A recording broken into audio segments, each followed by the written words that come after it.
Welcome to the program. This is Fearless IPOB Evangelist Mazi Nnamdi Kanu. I am from Ndiabo. Ndiabo is in Aninri.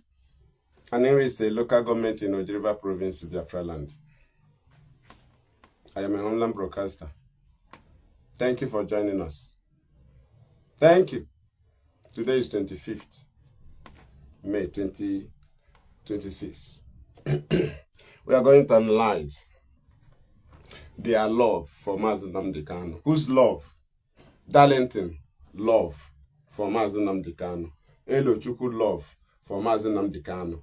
Madubugu love for Mazi Nnamdi Kanu. That's what we're going to analyze. Paul Achebe love for Mazi Nnamdi Kanu. Metusela, Achalugo, and few of them that are together, that is using attack on IPOB to describe their love on Mazi Nnamdi Kanu. Do you understand? Now, we have been here since 2021 that Mazi Nnamdi Kanu was kidnapped. I have heard him from messages from lawyer. If you doubt messages from the lawyer of Mazi Nnamdi Kanu, that is not the one sending them. Show me when he have debunked any. So are you telling me he have never said anything from detention? You want to pick the one you say he said. How did you know? So why are you separating what he said from the lawyers? Tell me the particular one he told the lawyer and the one he did not tell him. Tell them. So you don't come and tell me you don't believe what lawyer said. Do you understand? Everything lawyers say is from Mazi Nnamdi Kanu. He never doubted it. The message we had is, don't attack my sibling. Don't attack my lawyers. Have you ever heard, don't attack my wife? Have you ever heard that Mazi Nnamdi Kanu say, don't attack my wife? Why? Why so? Now, why is it that their love for Mazi Nnamdi Kanu have pushed them to be fighting the wife of Mazi Nnamdi Kanu? Is she dragging for position? What did she do to them? Because they dragged a battle for Mazi Nnamdi Kanu, drag it, thinking that they will use the name of Mazi Nnamdi Kanu to succeed in blackmailing people, destroying the image of people, hiding under Mazi Nnamdi Kanu. Now people are reacting in their own manner. They don't care how they react. They don't care how they respond, because the allegation have taken years. From Metusela to Achabe, from there, Elochukwu raised his own. When Onyendu come out, something that have not even come. They use it to instigate people. They use it to set confusion. This thing, they have done it against IPOB leadership. We have been overlooking them, thinking that they will understand themselves. They use Mazi Nnamdi Kanu's name to attack IPOB leadership, the structure, the people that we are seeing with our face, that is with our eyes, people that defended our land against Nigerian state without weapon, only intelligence, neutralize Nigeria in all their plan. The people that are in charge of us here, they use the name of Mazi Nnamdi Kanu to be attacking IPOB leadership, and that is love. Today, they have moved to the wife of Mazi Nnamdi Kanu. That is how they will be moving. Mazi Nnamdi Kanu will be there until they separate everything from him. They attack Karumonde. Darlington attack Karumonde. What did the Karumonde did to him? Nothing. Darlington have been calling people on phone, warning them, threatening them that they are going to regret for speaking truth. Darlington called people. I know how many people he have called. Hardcores that are defending IPOB structure to be free from IPOB oath. Darlington that doesn't care about his generation, trying to force people to go against IPOB oath, that is the generational oath, just for his own interest, to defend his interest. Ego Mazi Nnamdi Kanu na de nya mgbe ono eba. Obula Darlington na nwunye Mazi Nnamdi Kanu ego. Darlington anaghị nwunye Mazi Nnamdi Kanu ego. Mechakwa bịakwa ịnakwa ya ego again with the same topic, the same thing. Chefuo na o yuzugo ihe ahụ bịa na nwaanyị a ego. Nwaanyị di ya nọ na nga, Darlington na-anaghị ego. Ọ naghị eme ebere. Now, ha declare, ha na-aza Biafra Vanguard. A ga-remove Biafra. A na-akpọ ha Vanguard Media. Anyị gwara ha, I don't want to analyze to that area, but can touch it here. Anyị gwara ha na ya na-emove anyị. Instead ị ga-emove anyị move oge. Kedu ndị move ibe ha now? They have shifted from IPOB Media Warrior to Vanguard Media Warrior. Onye meriri. They have shifted from DOS to 100 men. Kedu onye meriri? Kedu onye meriri? They shifted from Radio Biafra to Biafra Radio. Kedu onye meriri? Ị ga-move nwanyị. Iche na iti mkpa anyị ga na-epush gị ị na-form new thing until epocha na IPOB ihe mere ekperima. Una anọrọzi outside na-eti mkpu. Anyị ma ihe na owu na. You are no longer echi na esi na IPOB media. Iwe Biafra, iwu a Vanguard Media Warrior. Oh, you want to hear? Do you understand? Everything connected to Mazi Nnamdi Kanu, ha na-eme attack. Ha jụọ ha esighị na ha na-protect Mazi Nnamdi Kanu. Now, let us read from Madibu. And we will read from Darlington. Darlington, we know your video ya na Biafra Vanguard page. Oh, you want Media Warrior ha now. Vanguard Media Warrior. Ha ji threat ni nwunye Mazi Nnamdi Kanu. Ha mara ha niile wu ndị Biafra Media this Vanguard Media. Ha ga-abịa agwa anyị ndị ha bụ. Because onye anyị na-ahụ dị Darlington na-threaten the wife of Mazi Nnamdi Kanu. Onye ọ nachara ego, nyechara ego, ugbu a na-enyezi ego. Josh na nwunye director enye gị ego.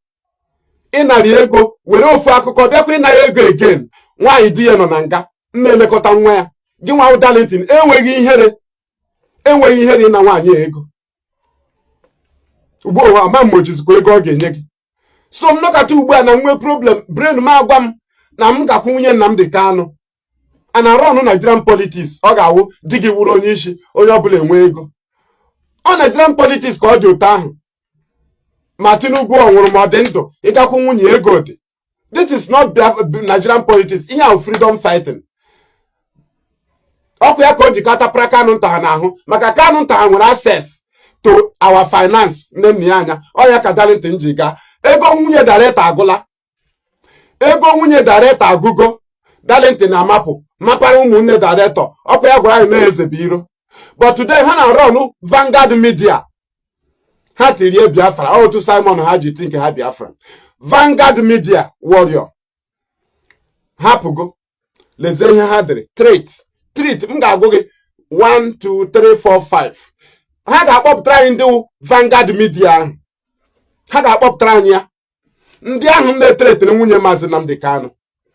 Ndị ahụ na-enye blackmailing. Madibu is one of them. Ọ wee Vanguard Media ka ọwụ. Enochukwu wee Vanguard Media Warrior. Who IPOB Media Warrior. They are ashamed. IPOB. Ha ara gbara ha na the whole IPOB media channels stand for the structure. Gwa mgbe IPOB leadership ga-ego family writers niile. Go Umuchukwu writers niile. Go every IPOB channel. Go all our platform against Mazi Nnamdi Kanu. O gochiri unu na ihe unu na-eme enweghị isi. Only few of you na-ekele mụ na ụmụ nna m ọha. Mgbe ị lere anya ahụ na the whole media channel can they defend the structure? Ị ga-ama na iwe failure. It was we don't move by crowd. Ebe director say mepe more unit for more crowd. Ebe director say bịawa Ekwulọbịa ọkwa ka enwe crowd ka ọ bịa nwee ugwu. Ebe ọ say bịawa ahụ Ọhafịa ka Arọchukwu ọkwa ka o nwee crowd ka o nwee ugwu. Na Abakaliki ọkwa crowd juru o ji nwee ugwu.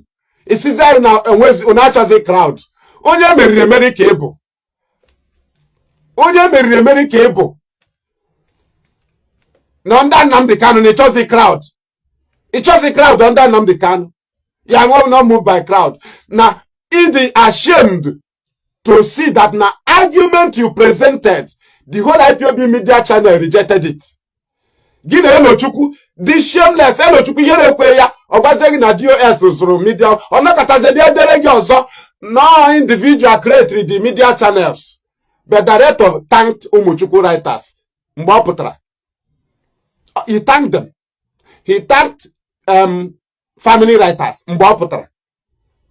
When he is giving IPOB media channels order, our family writers, Umuchukwu writers, all our writers, our state writers, they should go on work. He cannot convince them, or no individual channel, that they are using it against Nnamdi Kanu. That is a mistake. Mazi Nnamdi Kanu is not acting according to what IPOB can defend. He's not acting. You have been hearing his message. All his message is against DOS. You say you want to hear from him direct. Do you think he don't communicate them direct? Because you are very far. You think he don't message. You think that people have not been sent. The same thing in Anu, the same thing face to face. Ndị ka ọ kpọrọ na phone, the same thing ahụ ị ka na-eme agụ ị chọrọ ịnụ n'ọnụ ya. Ka ọ kpọrọ mmadụ na phone gwa ya, the same mba ahụ ka director ọka na-abakwa. The same thing, because he want access to that. He want access to that. Ka iji na-akọ inyo. Something I defend until the ban put out. No go see no yen the other. Mazi Nnamdi Kanu, go see no yen the other. He still call people on phone. Now Papa had the same thing. Now you square the same language. Lawyers in the use. And now somewhere now crumbing you. As if now you foolish. I am the fool. Have you ever heard that director warn people from attacking the wife? You know no go. That ain't no sibling. Ain't no lawyer. So the love for Mazi Nnamdi Kanu will push you to be attacking the wife, declaring war on the wife. One, you know, for how many years now? How many years can the talk on Israel again? Darlington, I ever had declared because they have attracted battle on Mazi Nnamdi Kanu. And when's the defense? How about Sheba Chonya get blame? About Sheba Chonya get blame? Mazi Nnamdi Kanu, but hello Chuku, yeah, but you know when the Choni made overthrow. Then Munye Mazi Nnamdi Kanu or ya gbara ego Elochukwu ya may instigate. Or Munye Mazi Nnamdi Kanu gwara Achalugo ha na Darlington ha may instigate with the name of Mazi Nnamdi Kanu. Can you stop people from reacting? Inye people blackmail, people shift from community. People bacharu na community ha. In all because of Biafra, you will have Mazi Nnamdi Kanu ha blackmail. I reply wago na, I channel out to Mazi Nnamdi Kanu. O wena shi obodo ya puta. So he can Nnamdi Kanu blackmail the people in the village. How long Haga Mado? And you want us to be quiet because you use the name of Nnamdi Kanu. These people are honorable people from their villages. Then I want you to go ha. If you would have Mazi Nnamdi Kanu corona dry, would they not tarnish their image? People are now reacting. He shift to Mazi Nnamdi Kanu, no attack on him. All of you with a no brain. I ask you, Kedumbe Mazi Nnamdi Kanu declare na Mazi na nwunye enemy. Why? Otunu shemi attack. On a go na attack ni allegation ni to other people. No, everything allegation. No force, no blackmail. Nke anemu why moto shime. Onwe ye gbasa nwunye Mazi Nnamdi Kanu. People are reacting. Elochukwu ha jinjaria. If an individual is making a point, his own point, Elochukwu they will divert it. Singing audio assembly ha. Mba Elochukwu ha run out of idea. Oya ka Israel agbo na eme ugbu a ka Moses agbo sorry ọwụ Israel agbo Moses agbo ama m onye nke ọwa agbo somebody anyị mana nwere abụọ nke ọzọ ahụ nọrọ onwe ya right oya ka ọ na-eme somebody chee echiche onwe ya otu am na-ekwu okwu na ọ sị na DOS ị na-agbara kemgbe m onye DOS communicate for my broadcast DOS na dị wonder otu m na-eche me analyze ha na-eche m onye gwara m okwu DOS na dị surprise na m na-emecha kwuo ihe na-achọghị ikwu ihe na-agwatube mmadụ m ga-anọ na broadcast ọbata m n'ọnụ ma ekwuo ihe ahụ kwuo ya onye na-ege adị surprise ha ebido check we m onye na-abịa agwa gị ka ị na-agwa m DOS ịhụ na topic anyị niile dị iche iche onye ọbụla topic anyị dị iche iche so DOS weta nke ọ na-agwa onye a nwere nke ọ na-agwa onye a nwere nke ọ na-agwa onye unu na-agbara things people na-ekwu Some people, Otino now, and when the governorship from their compound, when the Hana governor na on about you, on information, on when right now, or Choban or boy find him, Peter and Ban, name go one there. Oh, why Oku?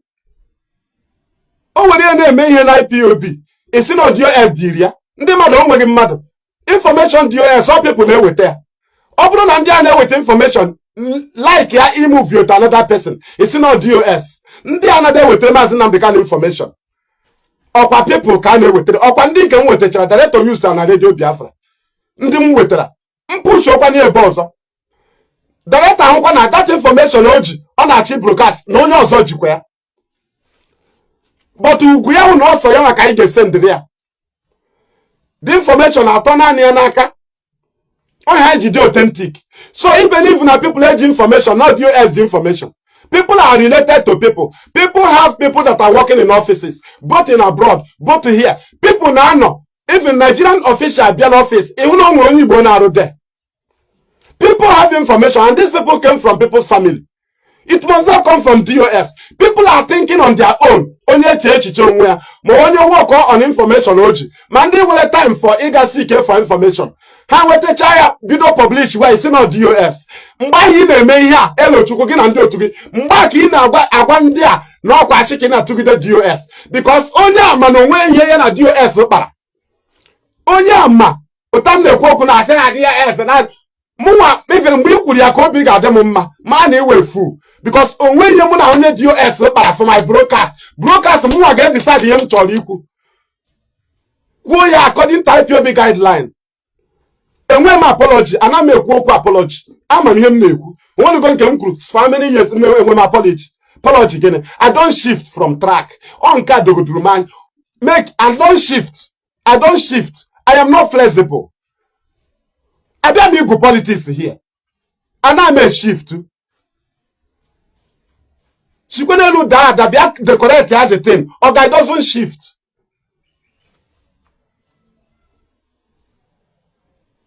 When they instigate here people against Nnamdi Kanu, use here, feel on aga nabatia. Ubua, une bruise, onu no une bogite, una la chile to une Mazi Nnamdi Kanu. Just now cover otochi akpa Giwa na cover otochi akpa for Biafra. Ndị gọvanọ asị gị ka ikuchi ọnụ. Nwunye director ekwuola ihe nwunye da ụmụnne director na-eme ya. Anyị nwa amacha dị ndị open. Onweghị ụdị okwu master profit na-agbabe nwunye director. Onwe ihe na-agbabe ya. The whole thing Kanu nta nyere Simon eba. Ya ka mmadụ buku ha na-use today. Ịgwa na ha niile awụ the same. But then they were countering Simon. Oh, Jama people not this stable. People you cannot work with. Pictures hang Simon. Can't tell Simon. Or use earlier or yet do fruit. Today, how can their topic? Chinas a word. Obru chinas a word. Ingo shiram the picture where Zuziani Kenu. About picture kai wo in sabotage director. Picture chinas a word. Oh, yeah, was saboteur. Speech ya. You wait a halia no, what's a saboteur? We publish go near. He gets to quick mba. Up here Simon no use. Only they use weapon only no use. Up here corner all that be use way. In a corner ditch from Oniro. Web the picture can have web to know my powerful. Give me on the web to be ya. Web the quoya. Uncle broadcast some game. Made the broadcast. Ologa bara. Broadcast ang. That video jima. Ono ne post. I'm going to web the video nyame. The boss na director si ha gbo 2000 head. Mgba nke ga akọwara ma ọkwa director ziri onye ahụ. Ebe chọrọ ịgwa m na ọma Chinasa Nworu dị ejima. Aga m achụta the two video together. Asịkwala na attack on Mazi Nnamdi Kanu. Anything he present, enwekwa m counter. And you're genuine counter. Genuine one. Ishim jure enwe video, enwe informations, enwe so many things. Nji aka m dewere onwe m for my battle. For my battle, couple rise up, and when me and Jalia, and I'm going to acho. Check what to Rambo shame. On argument, she will log, or do her or Wasan Kahun, will go in also, some my own Yanuku. Ishia went to my light and my henny, so say Carambo age.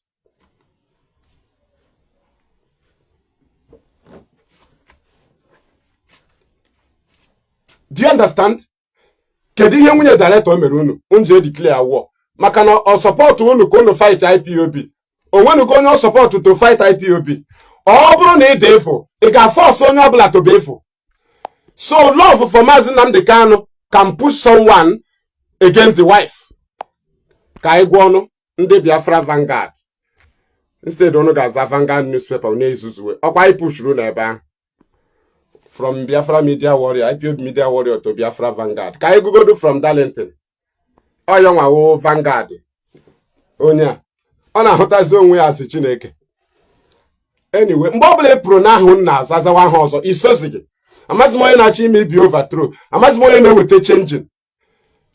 Unu wetere Biafra radio against Radio Biafra, unu eweta 100 men against the US, unu eweta Vanguard media against IPOB media warrior. Nwanne, kedu ndị na-eme changing? Kedu ndị pụgoro? Kedu ndị emeriri? Ọ bụrụ na ishiri ike kwechiri IPOB kwechiri, drag what the name IPOB, shift zila. Drag ya ka anyị na-aga gbagharịa, drag ya. Ị ga-eji 100 men bịa na-eme operate na IPOB, anaghị eme. Anaghị eji Vanguard bịa eme operate na IPOB media. We doesn't change. Unu ga-change gị leti dakpo n'olulu.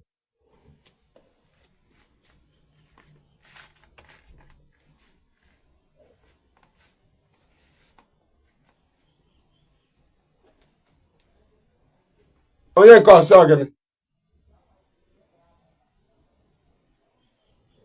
ọ na-ekwu okwu work anụ mpama. People who cannot argue your presentation. Ha bịa i present ihe a na-agba aha ọ sị you no get work. Ọ nne gị ka nna gị nwe ihe m na-ebe ebe a. So nke awụ ha ọrụ. A ga-akụrụ gị aka na dọ n'ụtụtụ for ego nri. In he get work anụ mpama. Ọ tụrụ shi adọ nwere onwe. Ị ga-agakwa jụ onye ESN ọ wee nwe ọrụ ọ ga-aga ịrụ. Mugu. I am playing my wing. Mmechicha unu ihe here. In truth and the honest na amata ọkwa ka words na-enwe ebe ọ ga-azụ ụkwụ n'ala Biafra ilelecha onye mpụchagoro na otu a hazicha ihe run chatins run poultry gaa n'ọfịs gaa lelee otu ọ dị laghachi bịa fesi ihe dịrị m ọgụ m na-alụ nwa opportunity nke e nyere anyị na ịdị free ịga chọta ihe ị na-eri bịa lụwakwa ọgụ ịchọ ka anyị maintain ya anụ mpama ọgụ anyị lụrụ alụ na anyị dị free na-azụ ahịa na-alụ ọgụ ọ dịghị izi idie ebe a na-egbu unu ịdị ebe a na-egbu unu ka ị nwee ike nwee ohere ịlụcha ọgụ aruo n'isi ọ ya ka anyị na-eme. Ụfọdụ bịa sị gị you are ugly, what is your face? Egosi anyị otu ihu nwa awa ọ na-adị ma ọ na-agba egbe, igosi anyị otu ihu mmadụ ebo na-adị ma ha na-agba egbe, gosi anyị otu ihu achụzie na-adị ma ha na-agba egbe. Ebe a m nọ battlefield, ana m ete pancake, ana m ete powder, ana m achọ mma abịa hie, ana m elele otu ebe m nọ dị, ana m anọ ebe dị iche iche, ana m anọ ma n'ọhịa ebe m nwetara position, ana m anọ n'akụkụ ụlọ, anwụ m ike ịnọ ebe ụlọ ma aga n'azụ ụlọ ugbo emego m broadcast ebe ọbụla m nwetara onwe m ka m na-anọ maka anọ m Biafra land. Mgbe ụfọdụ ị ga-ahụ condition dị iche iche ọ gbasaa gị ebe ahụ m nọ ka m nọ ịghọtara. So ọwụ onye wụsara okwu na laps enyi ya nwaanyị ma enyi ya nwaanyị dewere isi na lapụ ọbịa ebe anyị na-ekwu okwu ọbịa amaghị ọnụ amaghịla ọnụ here were stupidity gị pụọ. Right? Thank you. Ọnụ shiri n'anya ike. So we continue. Let us read from Darlington, please. Let us read from him. It's like I will bring it. I think our people have read it well. So let me bring it to Buddha. Let us read. Only one. Part together. Part 3. We continue. Hardcore Biafrans and Biafra Vanguard media. Ha ga-akụwara ndị ahụ na-etrete nwunye director. Director ya zikwa anyị ozi na ya dịrị ha. We continue. Maka ya chọdị ịnụ from anybody. Ka mmadụ dị love ahụ love director. M ga-eme gị ị na-etrete nwunye ya ka o soro gị mewe iberibe. Ka o soro gị mewe stupidity. Because ị na-azụ ego akpa gị. Ị na-azụ ego akpa gị ka director pụta. Wụ na-achọdị ka eweta Biafra. Ọ ka ọ pụta ka ị tapara ya n'ahụ na-ejide kamera. Ka ebidokwe nyewe gị ego. Unu achọdị ka ọ bịa onye ọbụla chọrọ position a ga-enye ma director pụta mba onwe onye chasị anyị kwụsị ọpụta ka adọwa Biafra ka ha bidokwe nwetawe interest every year interest ewetawe interest ha ịsa na Biafra na abịa ụtụtụ ha sị gị mba na ị gaghị na director need to come and lead them. Let us read. I had the call. Okay, it's a Biafra media team, that is Vanguard media team, are unhappy with Mrs. Uchechi Game's complicit. Let me take it and read from my phone. Oh, do I have it here? No, it is not here. Let us continue. Uchechi Game's makiha na chachi manya. Oh, ihe anyị nwetachara na wetentara ya. Uchechi Game's complicity with the enemies of Mazi Nnamdi Kanu. They did not say Mazi Nnamdi Kanu have discovered. This is them, Vanguard, discover, not Mazi Nnamdi Kanu. Listen, Takahane, she daughter Mazi Nnamdi Kanu war. We got reply, hate you are attacking Nnamdi Kanu, you are attacking Nnamdi Kanu. Oh, yeah, Drigi threat in Amunya. Oh, no, yeah, Drigi, Otagi wuna Libo. Otagi wuna Libo, and I may, why they buy 9 billion hanoche. You don't bring the wife of our leader, then I may attack. And I am Hochala love Unu. I am Hochala love Unu for Mazi Nnamdi Kanu, making sure he separate everything in the useful to him. Can separate him from Yama, Conor alone. We continue. Karomonde no runwe dalitera machara. Kakakowe onu. Chiwe warning. Let's continue. Let us continue. He said of Mazi Nnamdi Kanu, the Biafra Vanguard media team, that is them, Eluchukwanko, have officially, Onyabiakwali deny, have officially, have officially, I am a Kwando Biafra Vanguard media, Eluchukwa, Madubugo, on Vanguard, Oga deny, why now, Kayamatapa. Right, have officially, all one a threat director, have officially withdrawn their regards for Mrs. Uchechukwu Anyanwu. Okay, Uchechukwu Anyanwu Tutu Okwu Kanu.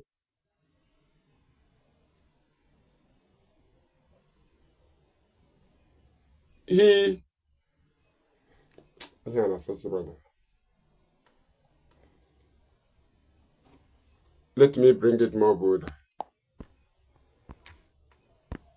I need me with a glass. Let me get it. Okay. He fraternized. Okay. Okay. Her fraternizing with the enemies, Mazi Nnamdi Kanu, enemies of Mazi Nnamdi Kanu, who are openly condemning and denigrating him. Right? Na and here na cham oriko this oku kambayo na akwa mgbe mmechara ma agba ya. Ọkwa ya nwa this ring light achachie manya. Chineke mee ọkwa ihe na-eme m ihe ahụ. Maneti. Ring light achachie manya. Ugwa ka nna ahụ ụzọ. Okay. And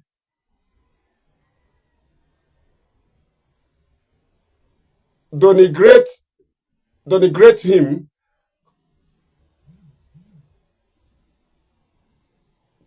compelled the media team, which media team? Vanguard media team, to take the decision.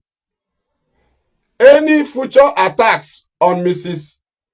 Uchechi Game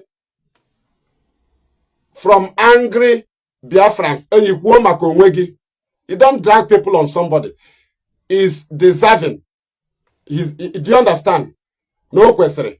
She is dining and whining with Nnamdi Kanu, enemies of Mazi Nnamdi Kanu. That's their only allegation. Enemy of Mazi Nnamdi Kanu. Automatically, you have condemned the wife. Ogula, their love for Mazi Nnamdi Kanu. Ogula. Lezeno ke madubugu. Ina agria.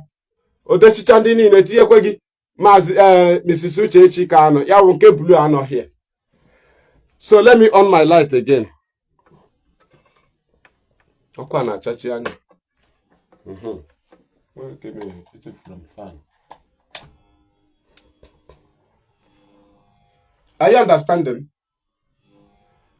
So you are now declaring war on her because she's not supporting your stupidity. She is not supporting your foolishness.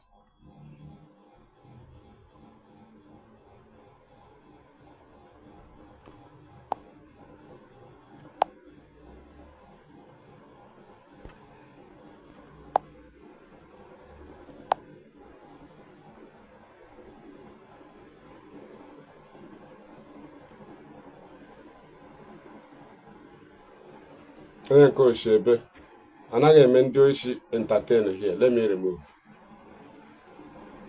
Anompama. With Ngozora Beza here. Chineke Pokwago. Kinangozora Beza. Anompama. We move. So, if you see what the way they are attacking the wife of Mazi Nnamdi Kanu, is it not the same with IPOB leadership? They wake up in the morning, they tell them they betray Mazi Nnamdi Kanu. They did not appear in court. The lawyer they brought did not lead Mazi Nnamdi Kanu to conviction. The lawyer they brought discharged Mazi Nnamdi Kanu and acquitted him. Federal government refused. Where did they participate? The siblings celebrated when they cut off DOS from getting information from Mazi Nnamdi Kanu. When did they sabotage? I want to know. The charges that were used against Mazi Nnamdi Kanu and convicted him, none was committed by IPOB under DOS. No, everything happened in the presence of Mazi Nnamdi Kanu, apart from Vanguard publication of Onyami's statement that happened behind him. Killing of Ahmed Gulak happened before his presence. NSAS happened before the presence of Mazi Nnamdi Kanu. Prison break in Owerri happened before him. Unknown gunmen happened before him. IPOB protected IPOB and made sure that we did not bring a new charge for Mazi Nnamdi Kanu. We did not. No action of IPOB under DOS that is used or was used against Nnamdi Kanu. Where is the sabotage? I want to know. I want to know. Pick one charge that was used to jail Mazi Nnamdi Kanu that came from DOS. Tell me, killing of Ahmed Gulak happened before Mazi Nnamdi Kanu. Attack on police station in Ebonyi 2020 happened before him. Attack on police station in Imo happened before him. Attack on INF facility in Owerri happened before him. Prison break in Owerri happened before him. The one that happened behind him is Vanguard publication of Onyami's statement. So, what is the DOS involvement? I want to know. Hey, they don't obey Onyendu. Is it obeying him to go to court or to do what? Or his order that was not obeyed? Where does it relate to his case in prison and in the court? Where? Where? Return Abraham, does it have anything to do with court? Do fundraising. What have it to do in court? Everything that happened in court happened before us. Mazi Kanu was there. People cover face to testify against him. He never rise up as he rise up before 2016 in the court of John Soho. And the same thing in the court of Bitanyako. He was there. People cover face. The lawyers was there. They didn't counter it. AAA cover face. BBB cover face. CCC covered face. DDD covered face. EEE covered face. No counter. Who sabotaged Mazi Nnamdi? I want to know. I want to know. Mad people. The whole charges that was related to IPOB, that is, that they accused Mazi Nnamdi Kanu based on IPOB activities, was no more in court. The charges was granted bail in court, was disappeared, and they brought new one that happened before Mazi Nnamdi Kanu. Tell me a charge that came, he has no idea, apart from Vanguard publication of Onyami statement, which was saying that, which was referring to his broadcast about the death of Ikonso. That's what Onyami was saying, that he ordered them to kill 2,000 head. So, which charge came from DOS in court? Which lawyer from DOS led Mazi Nnamdi Kanu to jail? DOS lawyers secured the charge and acquitted. So, show me the sabotage. Tell me. Put Madu book in DOS. What have it to do with court? What have it to do with case? Show me. Hey, they don't obey any order. Order, show me the order that led to his conviction. Show me that order. Show me the order Mazi Nnamdi Kanu gave to DOS that made him not to be free. Show me the order.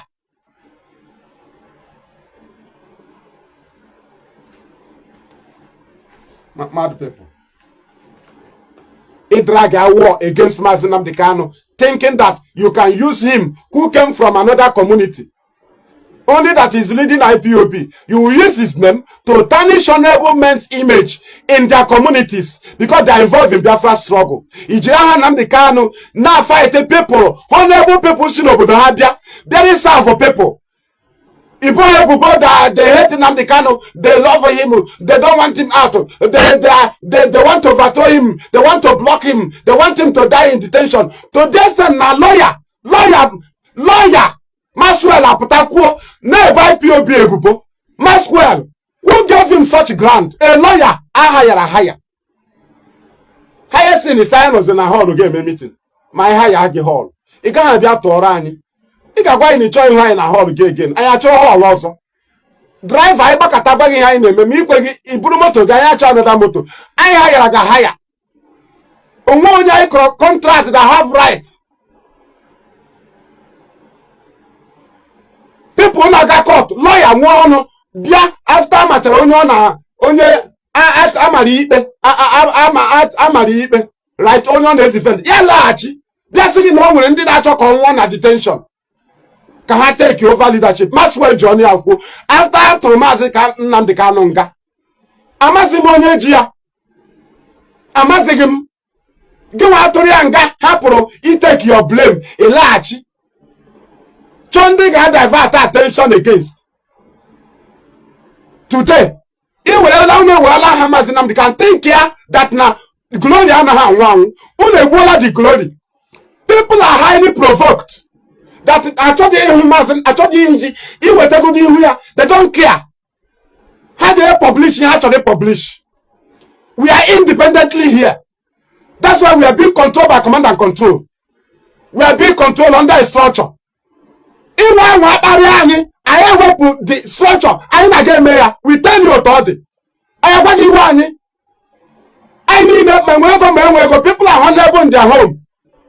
In chalk, I eat checking kete. Again, no chuku. Una Mazi Nnamdi Kanu. Go people able to share their image. Director potential life village. Are the honorable. Ndia life village ha was in their name. A system challenge like Nija Nnamdi Kanu be war. Today we shift to la na wife ya na support. Unu na mara. Unu mental problem. Only be drug go finish here. Atokoro you na ejide. Don't blame anybody. Okunu aso nu oji. Unu see you are winning war. Ebe ka no na hazi ihe. Unu be the people allegation. Emotional blackmail. If you know that people are gonna react. If you know that people gonna be back. I want or the rest of the trania. I won't care on that time. The man na tank na the struggle. Sacrifice yanke yawa. Onobula le pay inke ya na the struggle. When the sacrifice haka nke director. Eba ulo hoku complete. Buo mmadụ na be ha. But it said Joffa, eba kwuru ulo hoku. Buo ma PA ya, buo mmadụ. Equal sacrifice director. Parents yangu at a spot. Parents yangu at a spot. Imalama do not know my out of the trauma. I wonder my the whole Maya was clamped down. Do you know how many people who were out of the trauma no Maya? Why did you not announce them?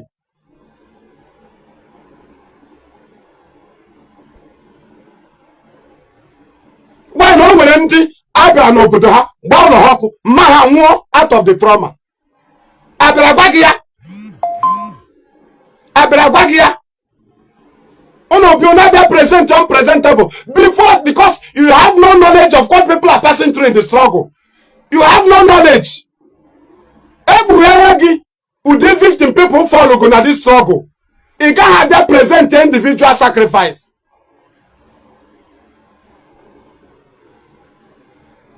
Nke director na hana labeha. Ndị nke ahụ egbuchara mmadụ ha ga alabe ha gbakwa ma be ha ọkụ ha ga alabe ha aka na achọkwa ha be company director ha can exist o nwere ndị dị struggle compound ha na-emezi exist a flat get down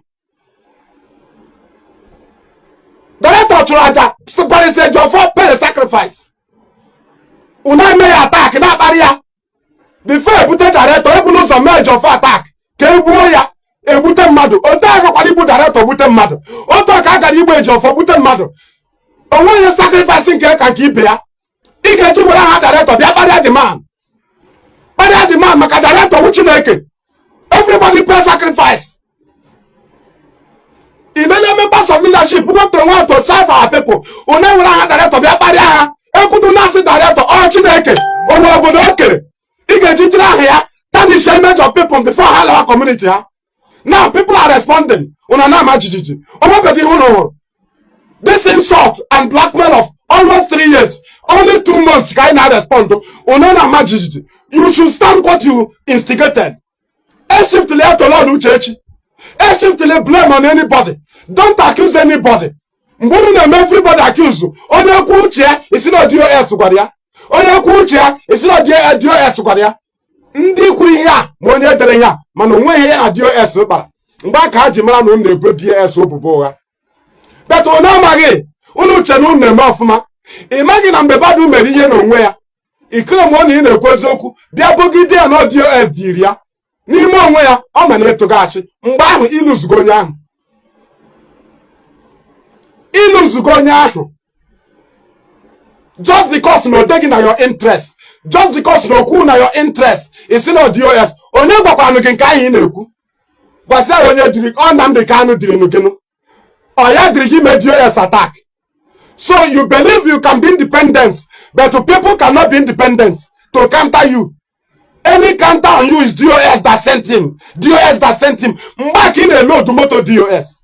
Mba ahụ ki na mo nwego nyachi. Mba ahụ ki na prove that you are a blackmailer. Mba ahụ ka people confirm on no niile we idiot. Mba ka confirm na Elochukwu we fool.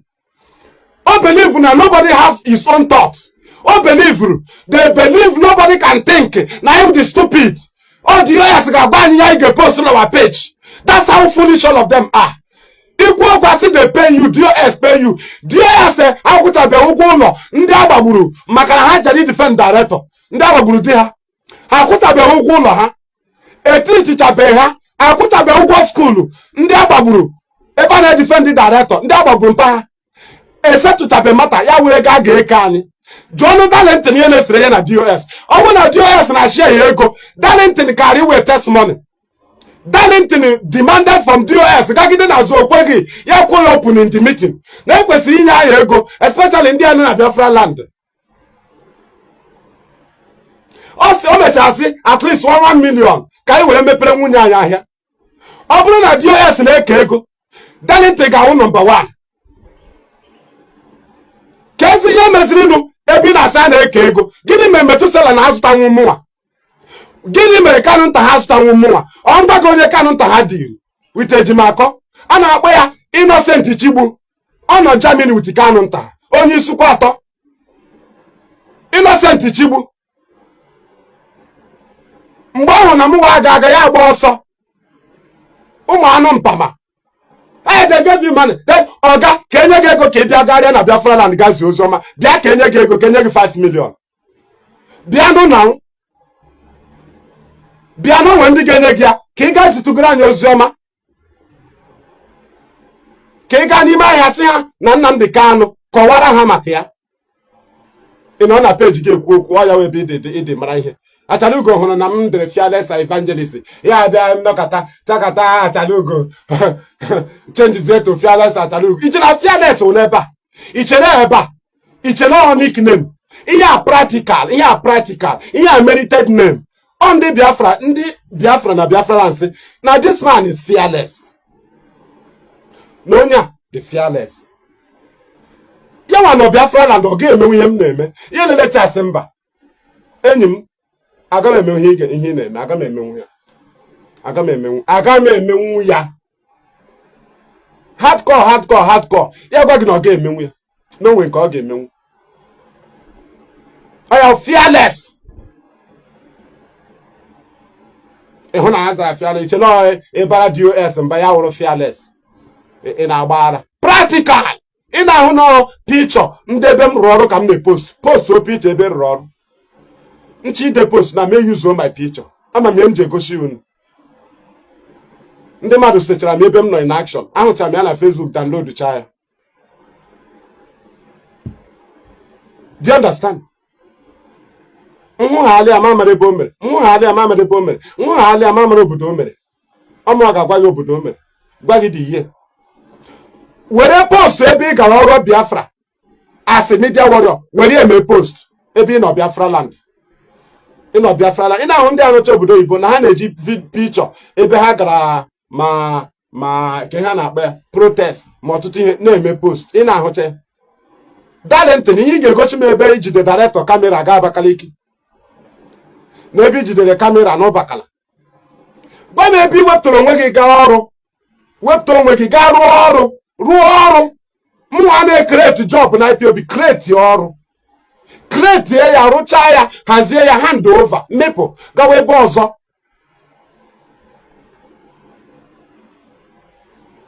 Ihe anyị na-eji ekwu ya na ndị macha mgbe o mere nọ here. Ha manụ mgbe o mere, ọ ya mere anyị na-eji ekwu eziokwu.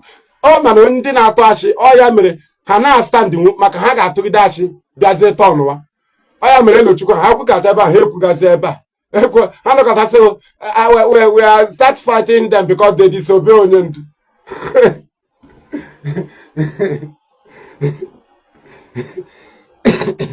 So Mazi Nnamdi Kanu na-disobey Biafra people. Ọ na-disobey.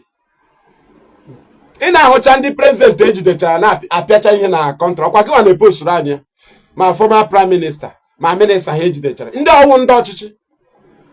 Ndị ahụ ọwụ ndị ọchịchị.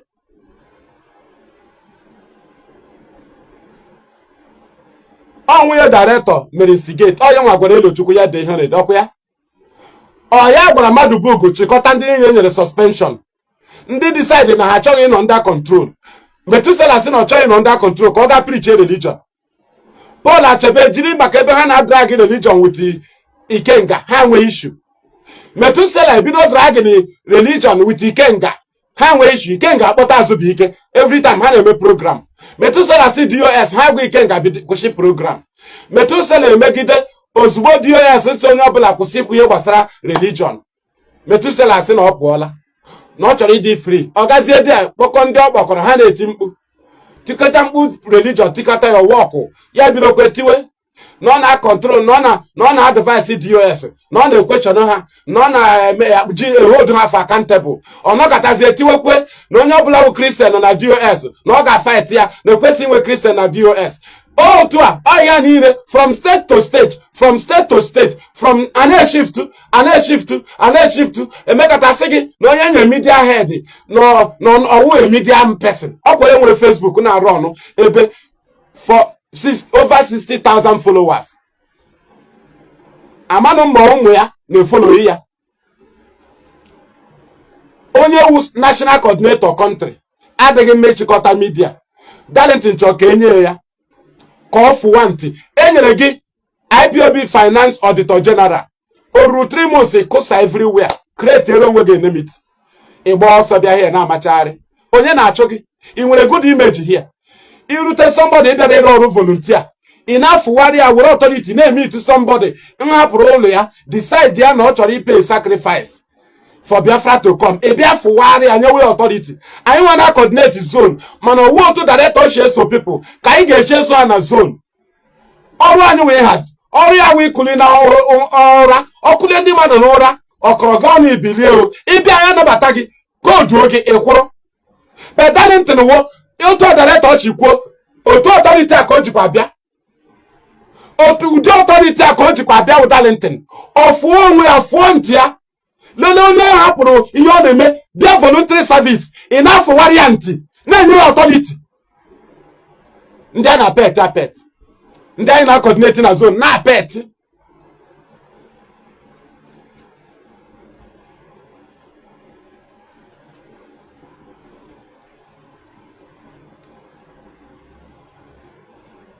oke nwunye director wụ onye gwere Elochukwu ya mee instigate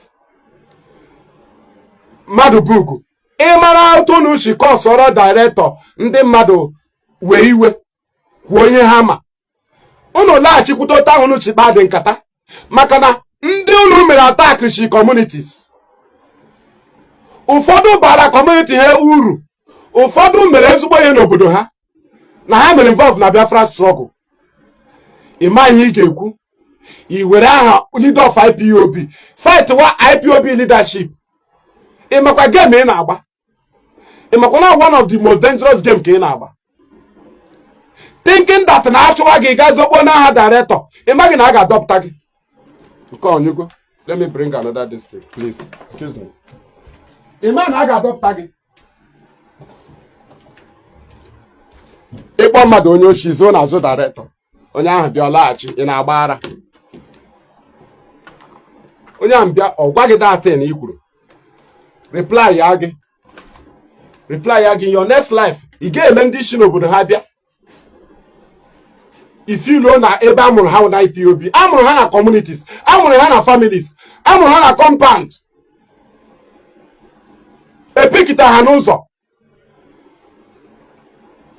ị ga-eji jiri aha leader of IPOB na-eme people insult feel na people aga react ugbu a na ịchọkwa ka nwunye director react ọkwa ya ọ ga react anyị nwa ga react ọkwa attack on Nnamdi Kanu ọkwa ya unu mewe increase onye kwu uche ya DOS ndịrị ya onye kwu uche ya DOS ndịrị ya ị na-eme oduru DOS moto ha ga-ejucha aga chọtakwuo mmụọ moto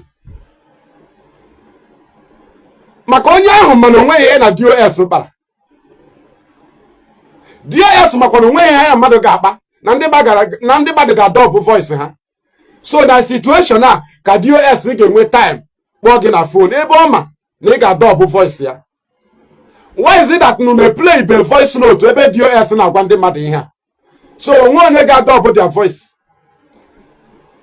look at ime imagination mmadụ defeat again argument ibo ya DOS you cannot counter somebody you cannot but all erase argument erase argument him and it wrong but you believe hence you mention Nnamdi Kanu if they react we will say they're attacking our leader so they will run away imagine how washi onwe onye director may employ we are voluntary servants of the Biafra people it provoke all people will do and do ebara na era na agbu no na amaghị ha bịara here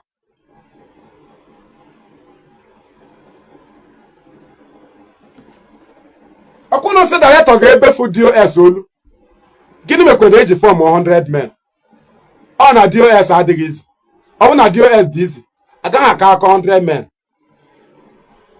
aha hijack ahụ ga-ekwu okwu 100 men a ga-ekwu okwu Biafra Vanguard media ị ga-agba ọsọ na IPOB media mbanụ ị ga na-eklem kwa IPOB media ugbo na aghọọla Vanguard ụmụ anụ mpama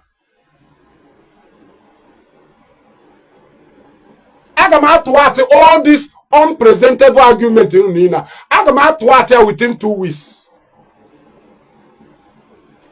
ka m were back ya up nke our media warriors nọ here na atụwatị for long now nọ outside live broadcast from here the remaining one ha hapụrụ ma bịa aga m atụwatị ha niile completely wụọ ya n'ala ịpụta ebe ndị mmadụ nọ na-ekwu okwu ha na-afụ gị asọ aga m atụwatị ya with the truth fact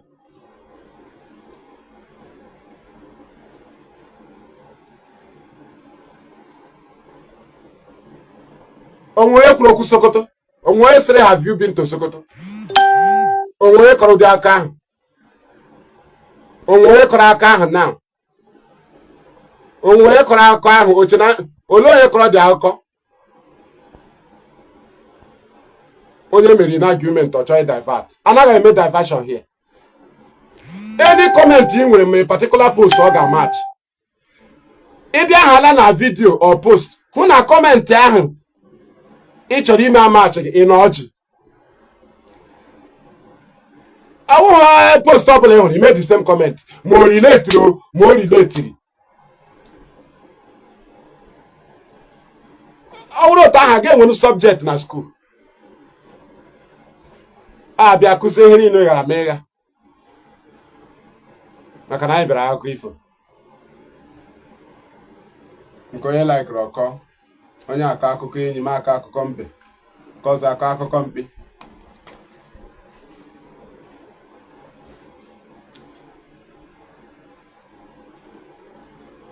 Right?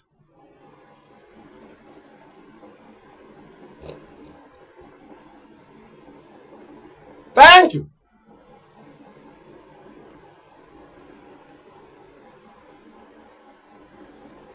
Thank you.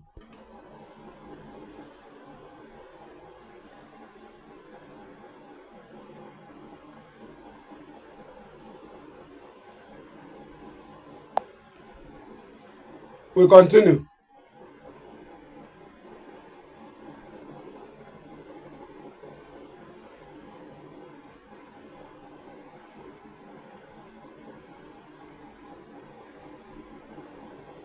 Onye nke a na-akọ ya. Let us move, please. Enweghị nwere akụkọ. We continue. Why have they shifted to the wife of our leader, declaring war on her, calling people on phone, threatening them? Ọkwụnụ bidoro akụkọ. Bụ ndị mmadụ ebubo. Ajụzi unu. Charge niile eji tụọ director nga. Gwa m nke DOS kọsụ. O nwere mba. O nwere ka ịma dị charge. Kedu onye nyere Simon si ya ka Simon mere interview na platform ya kwa Mazi Nnamdi Kanu. Audio kpọtara Simon. Mba. Audio kpọtara Simon. Akwa director si ihe Simon mere ka eji tụọ ya nga. Ka ekwana ihe ụdị sabotage DOS. Hey, they don't obey onye ndu. Ọwụ inye nne ya anyị ego. Nwa onye nọ na nga ka ọ ga-emere akaụntụ. Ị nwere mental problem. O nwere ebe ihe ahụ si gbasa court process. Kedu ebe si gbasa court process? Because na DOS dey involved na victory of Mazi Nnamdi Kanu. They mobilized, conspired, and started fighting the victory. The sergeant acquitted. Ka lawyer nna gị secure victory na court. Mbidoro condemn wa. Ebe bidoro condemn wa the sergeant acquitted. Gị na siblings. Kedu ihe na-achọ na court? Ebe lawyer mbịa defend somebody. Government disobey court order. Ọgawa court ọkwa discharge ka ọ chọrọ. But the discharge nke nweta ka ị nọ na-atụwa atị. Na-akọwa to condemn it. Government elelecha gị chia. Ebe ị na-condemn discharge na acquitted due to na ndị kpọtara the lawyer with DOS ka ha hapụ take glory. Ị condemn gide ya o gịnị ka ị nwetara na court? Conviction. Sentence to life.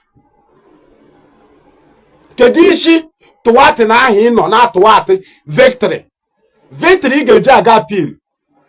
Ịtụwatị anya ị naghị adị ashamed ma ikwute maka appeal court judgment. Ị naghị adị ashamed. Ị dịghị ashamed to tell us that you are going to appeal.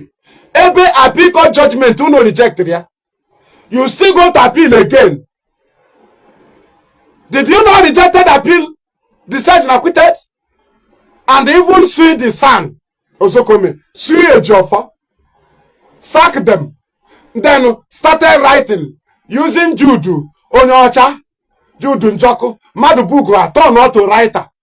Ejimako started writing. Kanunta writing. Writing against the sergeant acquitted. They wrote until they are satisfied.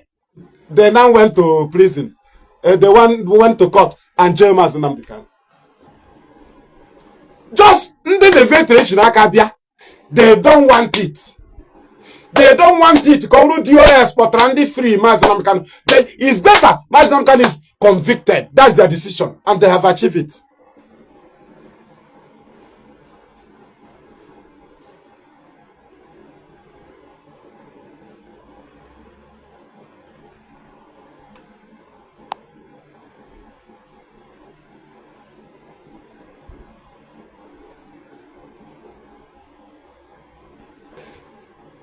Let me believe. So come go down here. Onye ahụ nwere ike wu George Ume now. Onye nwere ike wu George Ume. But we will not go there. Language ya dị iche. Ịmanya na-ekwu onye dị in charge of ESN. Ebe a na-ekwu okwu nwunye director. Akwa m gwara unu na okenye. There is na ndị iberibe na-emekwa okenye. Ọ sị na George Victor ka a na-ekwu okwu enwecha topic hụ ihe niile onwe ihe gbasara ESN. Ọkwa ndị a ga-abata na jụọ gị n'obodo ịmakwa onye ọwụ. Tomorrow gwa gị na ọ ma ihe. Somebody a na-akụzi English ọbata ozugbo bubata the leader's knowledge. Ịma ihe? Mad people. We continue. Ha na-ekwu okwu na ndị a sị na ha ga-eme nwunye director, na ha ga-eme ya attack, na ha ga-egbukwa ya, na ha ga-emekwa ya abuse, na ndị Biafra Vanguard na ọha nwa Darlington na-edu ha, na nwunye director na abuse ọbụla o nwetara na n'ọdụtọ na ọ na-asọpọtụ ndị enemy director. Ọkwa ha nwa kwuru ha sịkwa gị na director si. Ha sịkwa gị na director si. Ọkwa otu a ka ha ji sịkwa gị na DOS wee enemy na enemy director na ha mere ihe dị otu a. Sịkwa na gị nwa na support enemy of director for supporting DOS nọ na oath. DOS nọ na oath. Ha gwazie gị na ha sozi 100 men na-anọghị na oath. Isi m na ndị dị otu a na ha like their generation. Isikwa m na ị ga-hate your generation like them. So somebody hate a generation and hate your generation. Darlington ihe ọ ma wụ aga m erikwa nri final aga m erikwa nri. Agakwa m eri ụtụtụ a na agara m ga-azọcha ma nshi ọkụkọ were aka buchaa ya sacha. Ebupukwere m ọkụkọ ndị m rere na Satọde. Ebutekwere m ka ọfụ ọzọ. Ekwe ndị nọ dị anyị nwechara ọrụ ugbo. Anyị nwechakwa ọrụ aka anyị na-arụ. The only thing chance a na-adị ka ngamacha shop. But enwe m ọrụ aka, enwere onye nọ dị m ga na-akwụ ụgwọ to make sure na office m dị active. Mmadụ nọrọ dị. Mmadụ nọ dị, I maintain my shop for how many years? Mmadụ ga-anọrịrị dị. Instead me we last card m kwụọ mmadụ ụgwọ ka ọ hụ na office m dị active. IPOB na onwe ha gwara anyị make sure na office gị dị active. Ị ga-enwe office, ị ga-enwe ihe na-arụ. Ihe instruction e nyechara anyị. Enwere ndị mgbara mbọ nweta grace maintain nwo nke ha. Ndị gọọmenti echopụtara kpamkpam. Darlington enweghị ebe o nwere, onweghị ebe ọ na-ere ma biskit, onwe ebe ọ na-ere granọt. Ndị mmadụ nye ego ya were tagwawa. Ọ tagwacha onye na-aga ana nwunye director ego. Onwe ihe brain ya gwara sị ya ka m nwere 200,000 mee ihe dị otu a. Onwe ihe brain ya na-agwali ya sị 300,000 na 200,000 na onye anyere m ka m nwere nye ebido ihe a ka m shide na-azụ kaadị. Darlington echetụbe ya. Ọ naghị eche ihe ọ ma ego ga na-ada. Ego ga na-ada. Anụ mpama. Ana m abụcha akpụ eghe garị. Bachachia dị akpụ. Rụọ ọrụ n'ụlọ, ana m arụ ọrụ. Isi m arụla ọrụ n'ụlọ na imela mistake. Aga m arụrịrị ọrụ. Nwunye m nwere ike ha nọ n'ụra bifo ha na-ebili asachala m akwa n'ihi na ana m arụ ọrụ. Ana m eshi nri.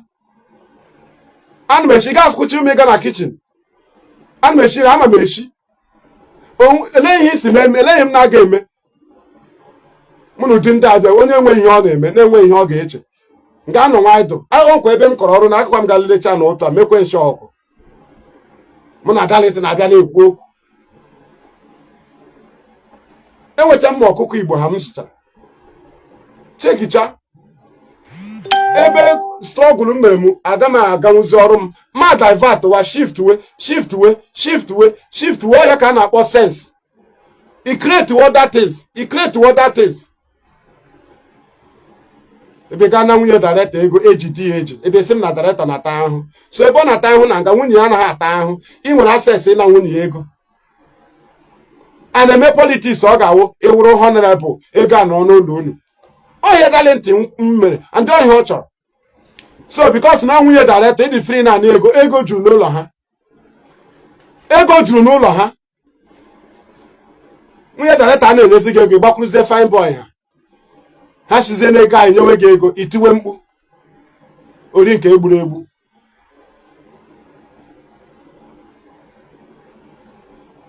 onye nwe ihe ọ na-arụ onwe ike iche echiche si achọrọ m ị na-ere minara onwe ike iche echiche Darlington onwe ike iche echiche ihe ọ na-arụ ihe brain ya na-agwa ya ka onye m ga-akpọ na anata ya ego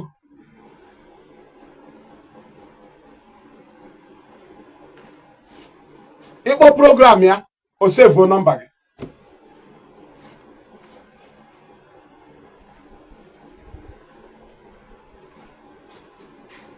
anụ mpama moto ala adịchaghị ịchọ ala na ịchọ farm ịchọgodo ala 100 plot now ịchọ 500 plot now ịchọ 1000 plot now na Biafra land na ma chọtara gị ya ịchọ ka a na-arụ gị ihe ịchọ ka edozie gị ihe arụọ gị ya weta ego gị ụta anyị isi weta ego aha emere gị ya ọkwa zụpụtara mmadụ ala ihe ọ ga-anọzi wee sendịgharịa akwụkwọ ya ga-amagoro na Lagos na-abịa agwa m na ị nọ Biafra land anọ mpama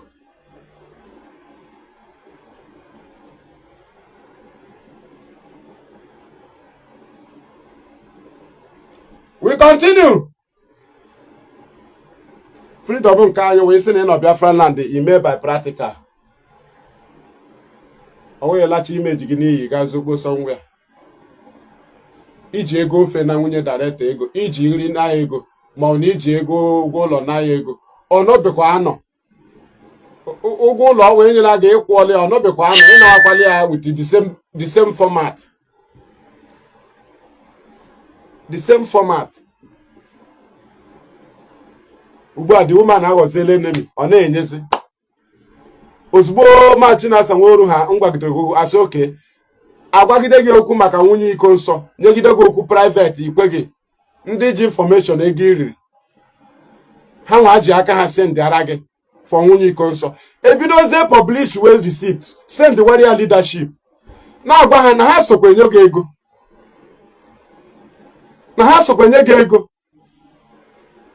mgbe ahụ a bịara chọpụta na ị na-enye dị woman ego a ka ndị nyegoro ego for nwunye iko nsọ m bidoro nyewezie DOS receipt ha ji iwe ị nwere right ya a na-enye nwunye Ikechukwu ego menye ha enyego 1.6 million m nke ndị agbagburu di ha n'Imo steeti ha dị 16 enyere ya emere ha invite na one steeti nye ya maka Imo steeti dị hot enyego m ego m nye ụmụ nwaanyị Abia steeti agbagburu agbagbu enyechara ha ya a na-enye m ego si m nye ndị mmadụ ma enyecha ahụ ya onye nke nwe ego nwaanyị makwa na ọ nọ na struggle isi na di ewu boy gị ịkpọ ndị mmadụ si ya na ọkwa nwunye iko nsọ na ụmụ ya na ọ gị na-elekọta ha na ọyọ boy enye gị ego ịsụla na akpa gị nwaanyị ekwesịrị na-elele si yes na ndị IPOB gbara ya okirikiri ị nọ n'elu richa ngozi dị woman rie ngozi ya niile complete ụbọchị a ka IPOB mepere ya nnukwu ihe a ịnwe ebe o gosiri gị ụbọchị a na vidio leadership emepegoro ya nnukwu ebe ọ nọ na-achọkwa ka enwetakwu ego asọpọtụ ya bet ihe a ihe kwesịrị imecha since Darlington nọkọta ome program na-ezi ego for nwunye iko nsọ ijiri ọnwụ mmadụ mepee shop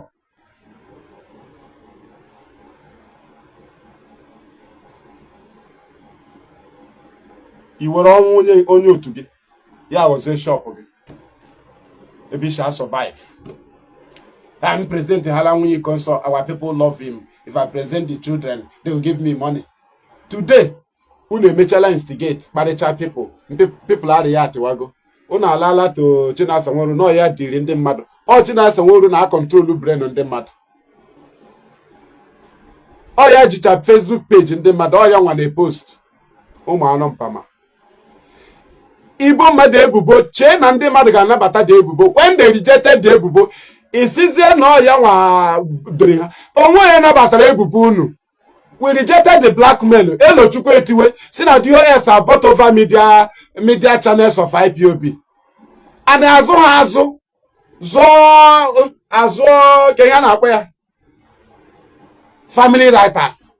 Zụọ Mochukwu writers. Zụọ BTV. Zụọ ihe niile against Nnamdi Kanu nwanne.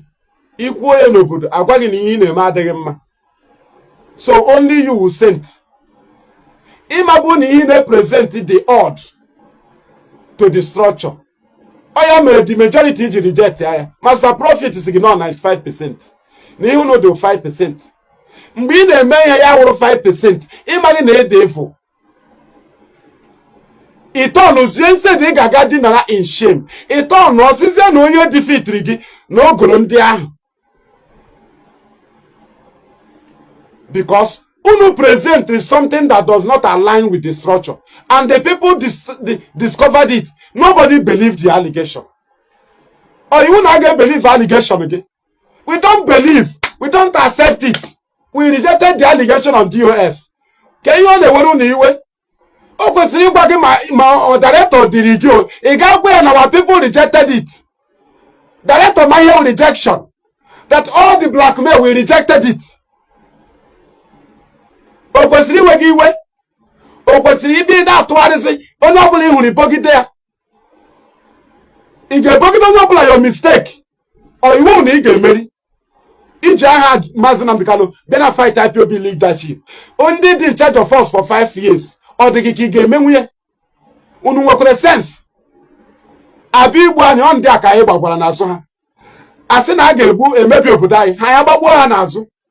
Ha chegide anyị chede anyị today. Ị ga-agwa director na ọ gaghị adị easy. Na ọ gaghị adị easy. Ị nọ there diverted from DOS. Anyị na ha nọ ebe a since. In a normal sense, apart from IPOB, anaghị eme ya eme. 5 years ezugo enough to capture people to love you. 5 years ezugo enough. Ọ dịgo enough. Ọ wụnye director ga-anọ na nga. Fuchie feel na o nwere ụdị ọdụ ọ ga-enye. Convince people against DOS. Ọ ga 5 years adịghị easy. And already the DOS mere anyị n'ihu. Onweghị ị ga-ejiwu ma ọgwụ ọ gaghị emenwu ya ma ashị ma blackmail ma authority ma order. Director ga-atọ nwa ya against DOS. Onweghị ọ ga-emenwu mee ya. Ọ ga-emenwu ya. Talk more of all of you. Ihe ha mere anyị n'ihu. Director nwa si na support siblings against DOS. Ugwu ya ala completely the remaining one for ala. Ndị mmadụ ewere ya. Ọnwa si na support Simon. Ọnwa otu si chọọ decorate ya. Atọ ya okwute. M na-agwa unu pure. So gbazie m ihe anyị na-ekwu dị iche. Ịmara ihe anyị na-ekwu ya pụta bịa support ya. Ihe anyị condemnụrụ. Ịmara ihe anyị condemnụrụ. Simon Ekperima. Activities of siblings. Director pụta support ya. Otu ka anyị ga-anọ na-ele. Ọhụụ reaction. Kedu ihe ndị mmadụ kwuru? Ka ha chọpụtagodu not involved. We are just waiting for him to be out. Leave him now. We don't believe he said these things. Which means you have agreed that this thing adịghị mma. Okay? But you never believed. Okay, what the danger? The person know that what the sibling is doing is not good, but they want to confirm if Mazi Nnamdi Kanu is involved. Okay, man, not danger. Now, they have know that Simon is evil, but they are not sure Kanu is supporting him. They want to confirm. One not quite a dangerous stage. Oh, one see no IPOB leader. Ko bia rozie ya. Ko nwolo to si mama. One no ga backfire. Imari ha hate. Director be love for her. Iya hate.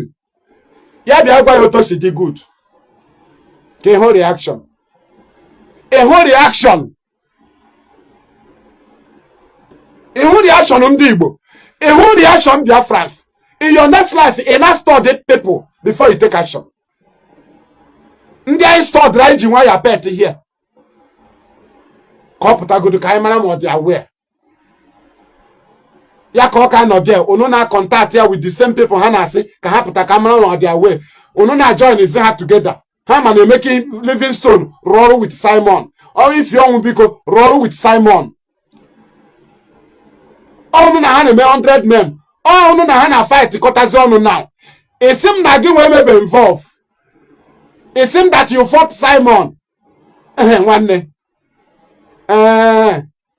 you have identified with criminal only just for you to fight DOS elaghachizie to identify with criminal a ga-atụkwa mmadụ okwute ihe ọkwa ala Igbo onwegwe power ị ga-eji asubdue ndị Igbo ma ha chọpụta na aka ha dị n'ogbugbe egburu ha onwegwe power ọgwụ onwekwa ihe ị ga-eji asubdue ha anakwaghị eme ihe ọkwa ya ka anyị na-alụsị unu akọnetịkwala ndị a wit Kanu unu na-eti mkpu maka na unu chọrọ passengers unu na-akpọtazi ma ndị gburu anyị ka unu nwee ike lodujuo moto fight DOS ma oge nkere ha ndị niile gburu anyị ka unu na-achịkọzi ọnụ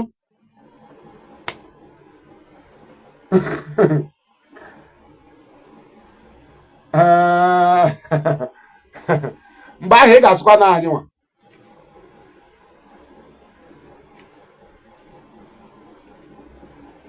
mgbe ọ ga-esu ị ga-agbalatakwacha onye ị ga-eblem ọkwa ndị ihe ugbu a so DOS gwara m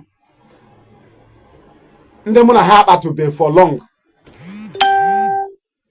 onye ọzọ mee post na ị ga-asa m esi na DOS they have paid you, they have bought you over. Otu ị na-enweghị sense to reason iche na onye ọzọ a na-eche echiche na ndị mmadụ na-control brain ndị mmadụ ebe a na-control people IPOB activity ọwụhụ 24 hours a day. IPOB a na-ehold mmadụ hostage 24 hours a day.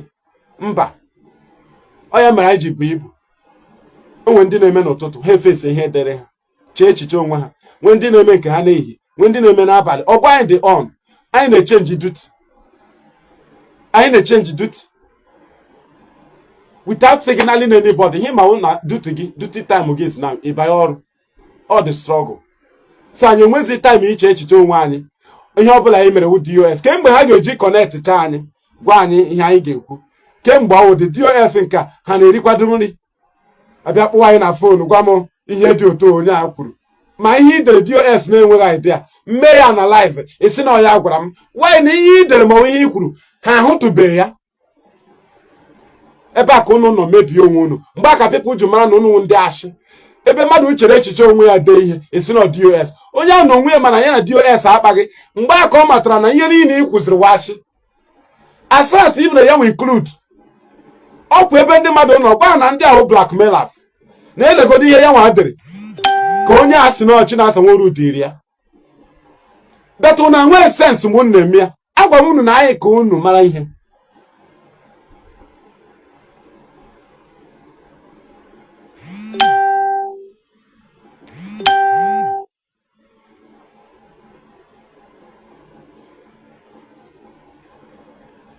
we continue.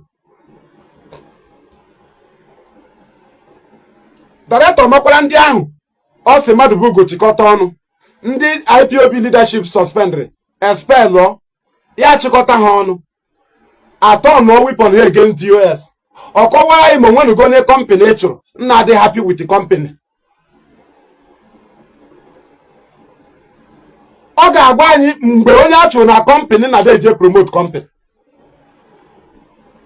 since ahụ ha dọla Biafra ihe niile bụ DOS since a chịkọtara ha ọ director gwara mmadụ bụ gochikọta ha ka ha fight wa DOS kedu ụdị nchịkọta dị ihe ahụ ọ nchịkọta peace ugbo anya reactiala after 2 years of their blackmail ha laghachizie ya ataki na onye ndu ya nwanne ihe ahụ low format echi were aha eze obodo unu pụtakwa n'ahịa kpọọ mmadụ niile nọ n'ahịa iyi ị ga-ahụkwa onye nọ dị esi gị na eze obodo unu wee idiot ị ga-anọkwa dị esi na ya nwa eze obodo unu na ya ga-akụ ya ihe kedu onye kọsịrị ya gị nwa ji ahịa eze obodo unu gaa filu olu otu ọwụ ya makacha wụrụ odogwu n'obodo unu na ndị nke na-akparị awụkwa odogwu n'obodo nke ha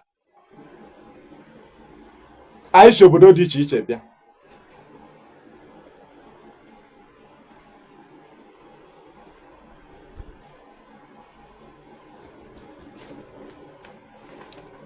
Kedu ihe nwunye director mere unu? I want to know. Ka ọ nwụọ in silent. Ka ọ nwụọ in silent. Nwunye director ngara me interview with the Lolo what is it called? Nneka Chimeze. And Darlington ha na Elochukwu ha na-arụkọ with the Livingstone, Emeka Livingstone. Oge nkere ifi ọnwụ biko mgburu ndị Igbo. Kedu ndị dị ịfụ? Lọlụ Uchechi Kanu gara nye kọwaa ihe ọ na-ahụ na ejidere di ya mana aka ụmụnne di ya. Ihe ahụ ihe ụmụ nwaanyị na-ekwu ebe niile. Ị na-emegide ụmụ nwaanyị o wee ebe ha ga-agakwu ha ekwu otu ụmụnne di ha chi eme ha. Ị gasị ha mechie ọnụ. Lord ekwucha ya ọ ga-abịa na Biafra Radio gị kwuo ya? Mba. Ịchọ ka o towe Kanu nta. Kanu nta adịrị master prophet obido kpọwa nwunye director iyi. Mecha gwa anyị na ọ Kanu ntawo next of kin to Kanu. Cut ụmụ director off. Present ye Kanu nta no ya of next of kin. Amara num before. Ma ọ master madman prophet.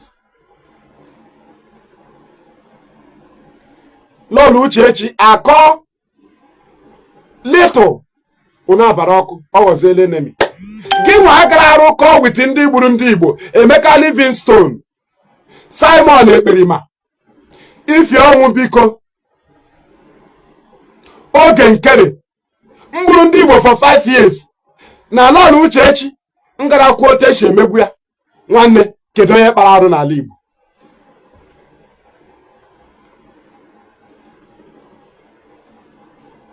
Onye nke ọsị ogene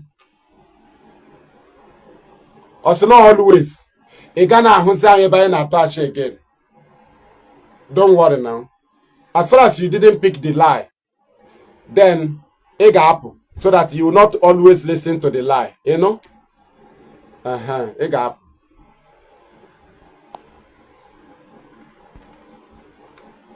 Ndị na-anọ na page a ndị nwere argument. In argument, you remain in this page. Aha kindred mshipụta. Awokwe bịa ime argument. Iburu ụzọ kpọọ gị fool, idiot. Imecha argument, ị bịa kpọzie DOS, sell out. But in one argument he present. A na-ahapụ argument neutral.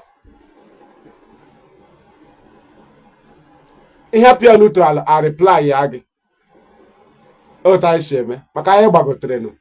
A na-edie m ebe obodo na-ekweghị na Biafra ma ga adị zi ozi ọma create a unit. So hence ihe anyị na-ekwu ka ị bịara ime agụ ị gaghị defeat m. But ihe ga-emewe ị ga-divert. Anyị na-ekwu okwu attack on Uchechi ikwu okwu ESN. Ikwuru dia ichi dia maba ebe ọzọ ọwụ ha argument. Do you understand?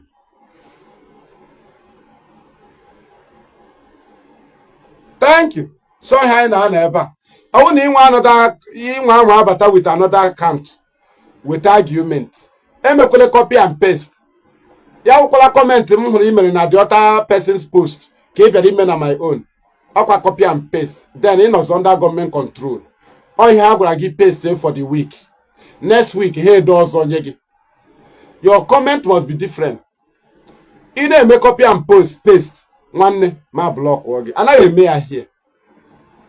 Abịaghị esu n'ire ọ ndị na-apasọ na-asụ n'ire wo Chineke si na ọ ga-eme ya bebe Chineke si na ọ na-ewe iwe bebe nna ajụ ha language Chineke ọ na-ade chenjikwa ofu ihe anyị kwuru ka Chineke ji si ọ ga-eme ya ofu ihe anyị kwuru beta ịsụwa Igbo ị ga-akpọcha ihe niile aha pọta ọchie mama ayayayayaya ihe ahụ na Chineke kwuru.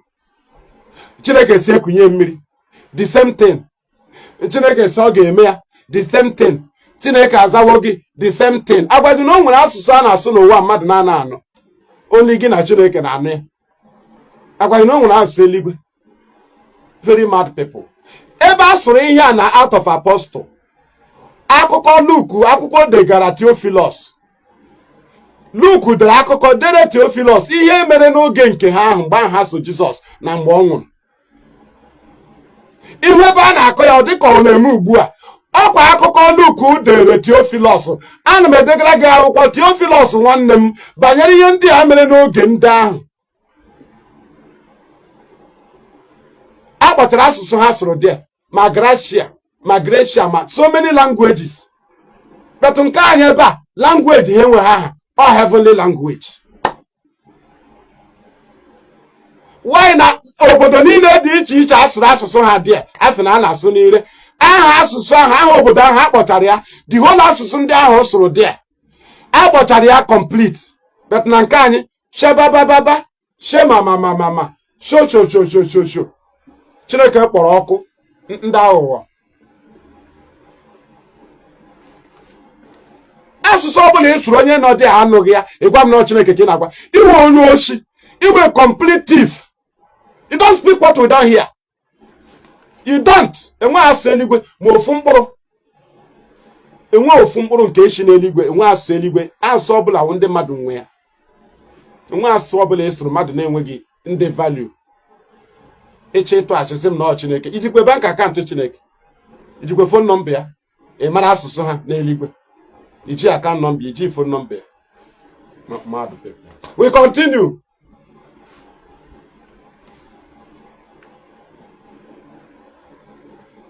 Oh, chọrọ na ị na-etiri ụlọ ọnụ. M jide the Bible ma atụsa ya.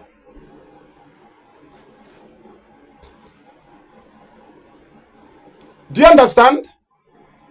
The same asụsụ. Simon say they betray you, the same asụsụ. The same picture ka Simon wetere for Chidasa Woru. Mmadụ bụ Simba na ọwụ ya. Dalete na akaụntụ ya. Ọ ya ka ha na-apara edita. Oke anya amatala Chinasa Woru. Ọ ya na Mazi Nnamdi Kanu apụtala nụ. Anya amatala na ya n'ọkwa ya. Igochila anyị onye ọwụ. Ị ka na-asịkwa ya show your face. Ijikwe foto ya. Show me your face. Look at his picture. Show us your face. But look at your picture. Yeah, how madness. Everybody have shown their face. Show us your face. Ijikwe picture since 2022. Na parade day. So no chila saworu. Show us your face. Show us your face. One in Makono will be a cogidako. I say ni wonyara.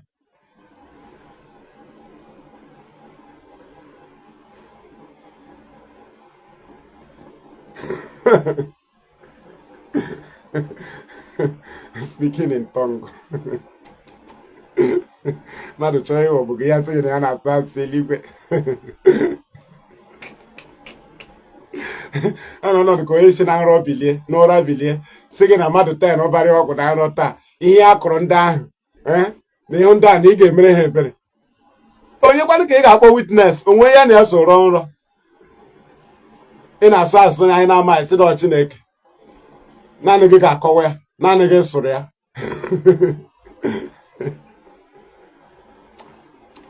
Ndị mmadụ dị serious wow. Ọ gọọmenti kọsụrụ this thing. Ọ gọọmenti kọsụrụ ya. No confirmation, no nothing. Onwe gọọmenti dị after. Due to na ọ na-efavor ha. Onwe mgbe a na-ejide politician na ihe ọjọọ mere. Anaghị ejide gọvanọ. Anaghị ejide ni senator. Ihe a na-ejide wee Ekwensu. Ọ Lucifer. Ọ ya ji gị. Onye yesize m gọvanọ adịla happy. Ebe discharge ya from duty. Discharge ya from accountability. Jidezi Ekwensu. Ekwensu na-anọghị na House of Assembly. Ọwụ senator. Ekwensu awụ gọvanọ. Ekwensu awụ chairman local government. Ha macha aha ndị wụ chairman. Mara ha president. Ozugbo i kwuru na accident mere. Ya gwaghị na Ekwensu. Si ni arụ na-agbata gị. Ịdị foolish. Ịma aha ndị ịrụ ụzọ. Ịma aha onye a nwere ihe tụchi ụzọ. Onye amị nọ ya tụchiri ihu ụzọ. Ekwensu ti checking point ya. I'm your problem. Unu you need discharge your government from the blame I get blame ha. Boy onye m na ahụ anya. Then you are working for the government. You are working for the government.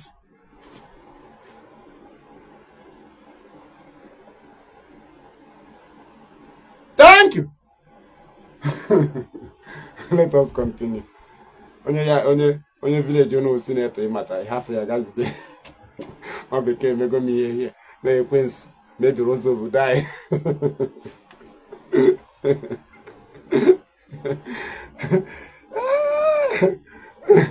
Chineke mekwere m ebere. Chineke mekwere m ebere. Thank you. So that is it. O nweghị nwunye director o mere.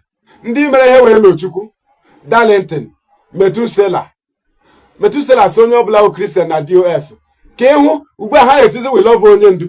Methuselah si ka egbuo Sabo niile, DOS ajụ. Methuselah si anyị mewe ka ndị Amazonia, DOS ajụ. Methuselah si apịawa Christian azụ, DOS ajụ. Kedu otu si chọọ ka ọ dị happy with them?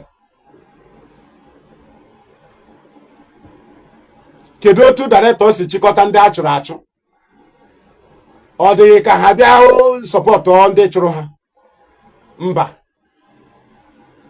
Ọhịa m na-ajụ. A na-eme ya eme, a na-eji pawa eme ụdị ihe ahụ. Fọsụọ onye a chụrụ achụ on you. Ị ga-emenwu ndị employee na your office, na office of leader. Ha arụ under you. A na-eme ya eme. Oya, come and work in my office. Maka director nwere office, o nwere ike nwe ndị ọ ga-akpọbata there. But they cannot be giving command to IPOB. They are not in the structural command. Do you understand? But we be shift to kwa ha, chikota ha, ha na fight the DOS. Kedu dị chọrọ ka ha shi fight ha? Ihe na fight o na suspend ha, na emere ha expel for their bad attitude, misconduct. Ha were ezie reason we are defending director na fight ndị chọrọ ha n'ọrụ.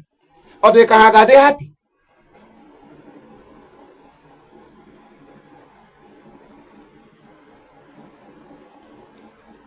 Darlington ga-agwacha anyị ndị wo the Vanguard media. Maka anyị na keep no record, ejicha m ihe a niile ha na-ede. Ọkwa mgbe e ruru nwanne echi mwepụta ya. You are going for somebody page to be looking. Somebody ma na ọ n'ọgụ na-enweghị egbe, enwe m egbe. Onwe ọdeshi m gwọrọ. Echi ugbu a na-agba m egbe ma nwụọ. Ka your business. Gesikwa m mee kipụla nwa information nke m ji. Ana m agwa ọdeshi ka m hapụ ịda iberibe. Most of our people egburu ndị gwọrọ ọdeshi. Igwe ọdeshi igwe ya na ụzọ ebe a dị m ọ na-egiri. Ọ dị ya ka onwe ihe na-eme. Na ọ ji nwoke m. Ọ na-egwe ọdeshi ga-adị security conscious. Igwe ọdeshi ihi ụra ka idiot. Ị na-ehi ụra ka idiot. Achọghị m ihe ga-eme uche m anụrụ hanging. Achọghị m ya mbịa ụdaizi uche m aga relax ya mba. Achọghị m relax. Achọghị m relax. Onye na-emecha ndị ochie a na-agba egbe atụkwa na polisi na-abịa ọ na-agba egbe. Ọ na-agba egbe maka a gwara ya na ọ na-aba. Nwanyị na onwe ihe ga-ezu n'ochi ga-ebiri na nke onye bịara ochi. Ị ga na-ezuru ka onye na-ala ala ọwụ ya. Ị ga-ebi dị ya. Onwe ihe onye ndị ochi ga-akwa na instrumenti shie n'ike. Ha zụcha ochi ha arahụ shie nri n'ụlọ gị. Mbanụ, ma na ị mere travel ha amabata n'ụlọ bịa biri n'eze ndụ. Ọwụhụ nke a nọ fisikal ha abịa. Onweghị onye ochi ga-ezu claim ọ nọ bisi ebe a. Ọ na-ezu ọ ma na ọ na-ala ala. Ọsọ ya bụrụ ngwa ọgụ niile nọ n'ụwa. Ọ ma na ọ na-ala ala. Enwe m egbe. Agwọrọ m ọgwụ. Kekwara ihe iji si medewele evidences nji alụ ọgụ. Ka ihe iji si medewele ya. M na-eji achụ ndị iro ọsọ. M wepụta ihe o chefuru echefu. Ihe o chefuru o merela. Tutu ndụ ya ọ na-ebi ndụ anyhow. M wepụta ya were kanta ya na present action ya. Asa obido ịkọwa. Ị na-enye nkọwa. Ịmabụ na ndụ gị ga-adị straight. Ọ ga-adị straight mgbe ọbụla a kpọrọ gị ga-ekwu the same thing. So that ị gaa na-enwe defense. Ị gaa na-enwe ya mere onwe anaghị m achọ ige broadcast ka mmanụ ihe kwuru maka m. Ndị mmadụ ga-anọ ebe ahụ na ya reply gị. Nwenu m time na maka ama m na ihe niile m na-eme na the struggle n'ọrụ onwe ya. Ihe m ga-eji bịa chee ihe na-ekwu ma ọ bụrụ na o nwere ihe ọjọọ m mere masị na o nwere ike na o kwuru ya o nwere ka m mara ma o kwutere nke nso ka m ga-ege mara otu m si defend onwe m. Onwe ihe m na-ege. Onwe m na-ege ma amabụ na ihe na-akọwa akụkọ. M na-ege na oyi kwuru maka ma m jikwara eme gịnị. Ị ga-eme wepụta vidiyo m play ya. play ye him na-ekwu ugbu a play ye him kwuru before mana m nwere changing. Aya ka eji ama ndị gị na ha ga-emekọ business. Ọwụ ndị dị flexible. Ndị gị na ha ga-emekọ business. Ndị ewu ihe ahụ unu kwuru absolute integrity. Ị mara ọwụhụ Elochukwu ọnọkata ọ condemn ọ sibling ọnọkata ochigharịzie ma gazie ga wepụta ihe o dere condemn ọ sibling itiwezie ka ị na-etiri mkpụfọ wepụtanụ nke m.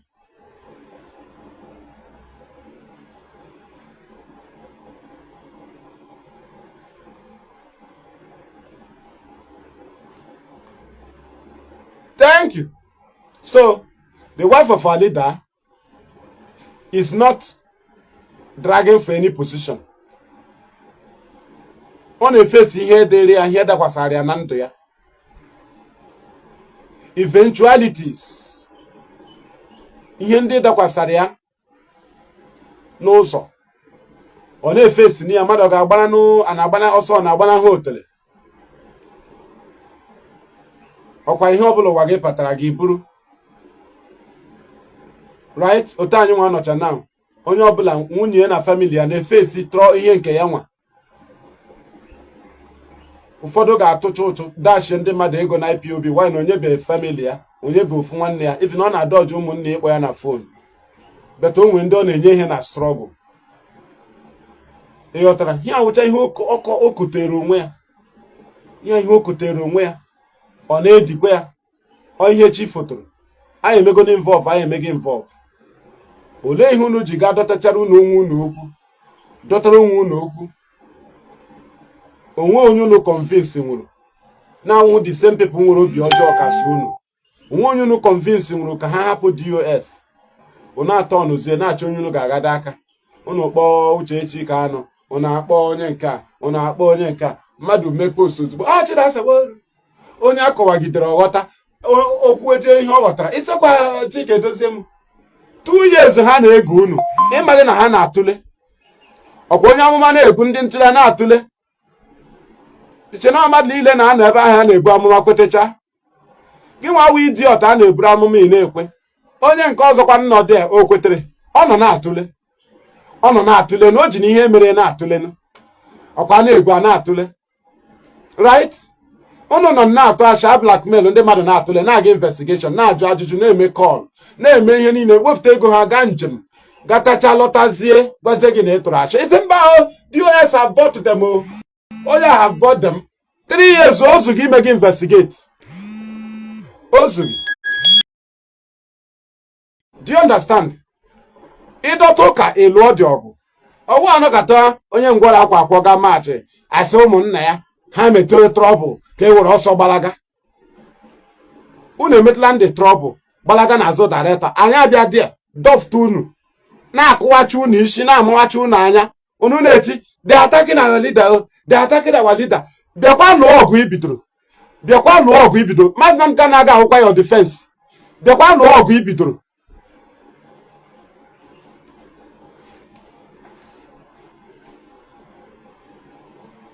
Unu ga-alụcha Elochukwu ana m agụzi n'olu idere mgbe anyị nọ na-alụ Christian genocide ị na-edecha 4-5 a day against DOS ọkwa ya o setigon ana m ebrokast na-ede agụ mpamari 4 ana m ebrokast na-ede ana m ebrokast ka ndị ọzọ na-ede na-ebrokast na-ede bịa dezie anyị alụchago ọgụ nke ahụ anyị alaghachizila ka anyị respondụọ bịa dezie ya onye naanị ya na-egwu ludo ya sọ ma egwu anyị abịala iche na bọọlụ ahụ wọl ịgba laghachiri gị ịgba ịchọ ịgba na post nyere onwe gị goolu onwe na blọkụ post bọọlụ ofu onye ludo ofu onye egwuọ nke gị gụọ nke onye nke ọzọ a na-ahụ anya onwe mgbe onye ahụ m ga-emeri gị ugbu a hụziri mmadụ anya ọ ga-agụzie ludo gị ka m gụọ nke m. Elochukwu anyị abịala irespondụ gụzie siki gị gụọ ihe ị gụtere ka anyị gụọ nke anyị before anyị anọghị n'ọgụ ị na-aba you are not going to win this war. Anyị ebidobego ịbawala defeat Oga, ka anyị guzie dị ludo. Nna ya ukwu, anọzi m na post gbazie bọọlụ nye goal. Before naanị gị tiri post abụọ na-agba. Mad people. Ihe m na-agba ụfọ na IPOB, defensive midfielder. He say voice not coming out. It's na voice na-abịa out. Confirmation, please. Confirmation. Lekwe ndị anyị nọ na-alụ ọgụ ha na-aba na ha emeriela ọgụ mgbe anyị na-abịabeghị.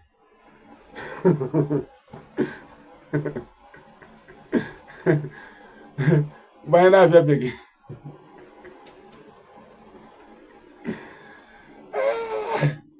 Ha agbacha ihe niile ha kwesịrị ịgba.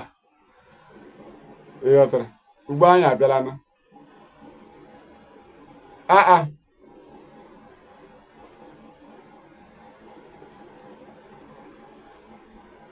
Okay, the voice is fine. It's coming out. Okay, my brother, you can go out and come back again. Thank you. Confirmed. The voice is okay. Thank you.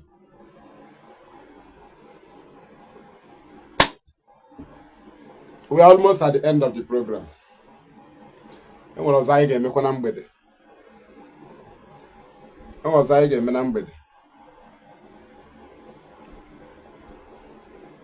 Ịbịa bụ mmadụ ebubo mgbe ọgwụ gugoro ileche ebubo eburu IPOB laghachi bịa na confirm not truth.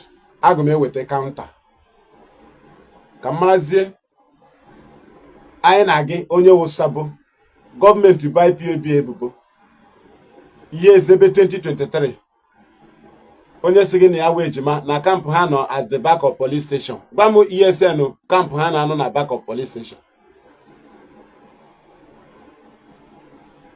Do you understand? Now we defeated them. Ya ka anyị meriri ndị a ha agaga weta si anyị na ọwụ ejima na ọkpọrọ Chinasa Nworu ahụ ha posiri na dia Biafra Vanguard ka ha sọ Vanguard media. Ịghọtago? Ndị na-eme ihe a amakwa onye anyị bụ. Chefuo na m ji vidio onye amị ebe ọ sị na Mazi Nnamdi Kanu ya bute 2000 head ha ebute 30. M ga-emeda broadcast m join ya dị 2 videos ga-akọwaziri m ma nke onye a kwuru ma director meria. Unu adịzila achọ okwu, unu adịzila akparị ndị isi n'ụlọ ha bịa, unu ejila ha director eme people accuse. We will reply. Aga m reply.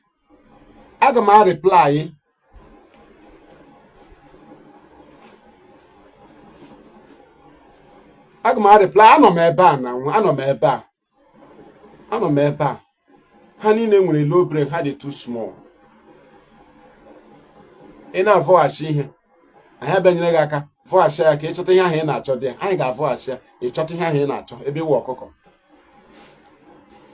Mgbe ị chọtara ya etikwala mkpu dị fighting onye ndu maka onye ọbụla ma ọ director gwara gị fight ama Chinasa Nworu. Ịchọ ka ala Igbo mebie, ịchọ ka Biafra land mebie, anaghị eme attack security head, anaghị eme ya eme.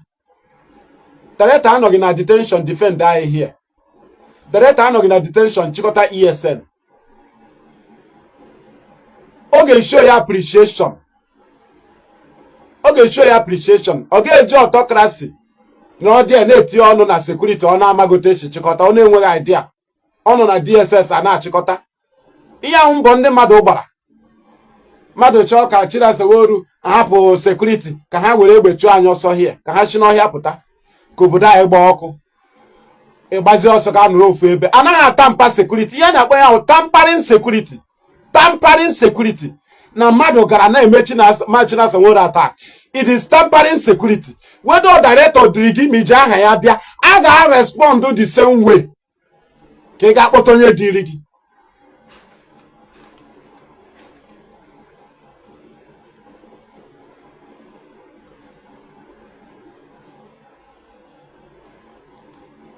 You don't tamper security. I have a chain kitten. It tamper security and it's in the defend the Mazi Nnamdi Kanu. Imagine as a whole attack. It's in the defend Mazi Nnamdi Kanu. Tampering security. Tampering security.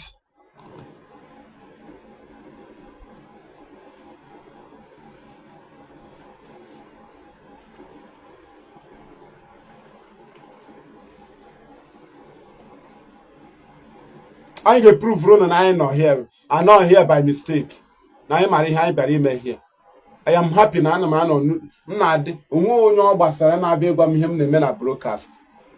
I'm the last one at US. And I be a control room na broadcast. Oh, my God,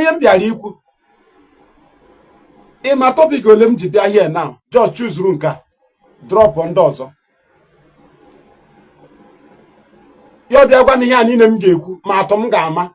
My hen in Abadara. Is in a Hundan internal. In a Hawko had the Wenako. In a way make a living stone. Have had on Danya now. In a who a make a living stone. Ebon I got tired. In a home. Nam Korea here, Nam Chore good news. Man, I go again no here come nago. Oh, we him geku. Come na go anima bara. I will be novice na the struggle. Mgeji de him na biku na broker said. I will novice. I'm a me here na this struggle. I can be giving you instances. Maybe 100 instances na one topic. And I'm going better. And I memorize them. And I'm detecting memory. That is why I can counter you in any negativity. I can with response. When ka akoro ma akoro.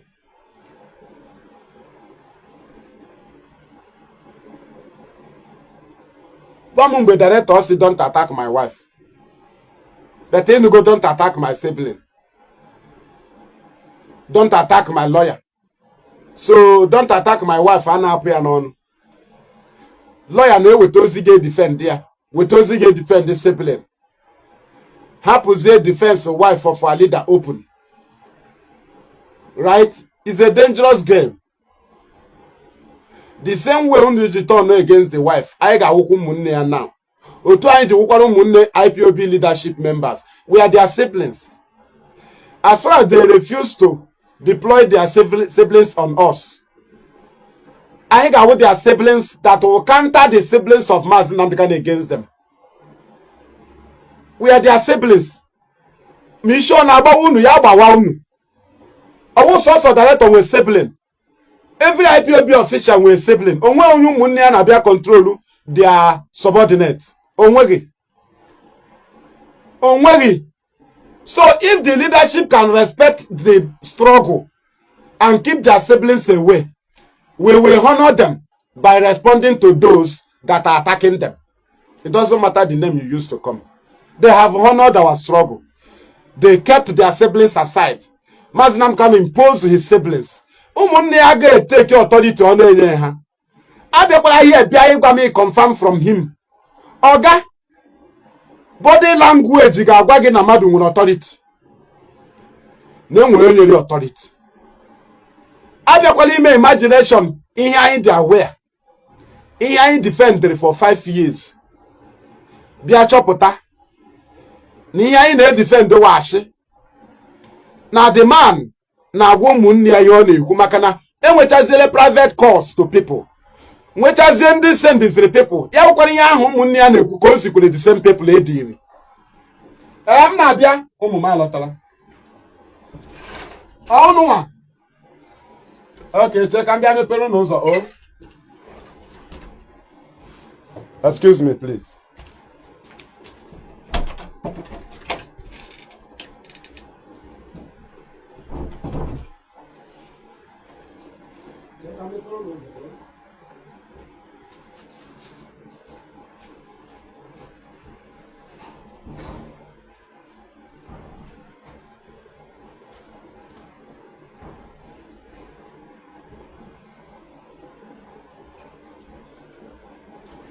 Okay, I'm back.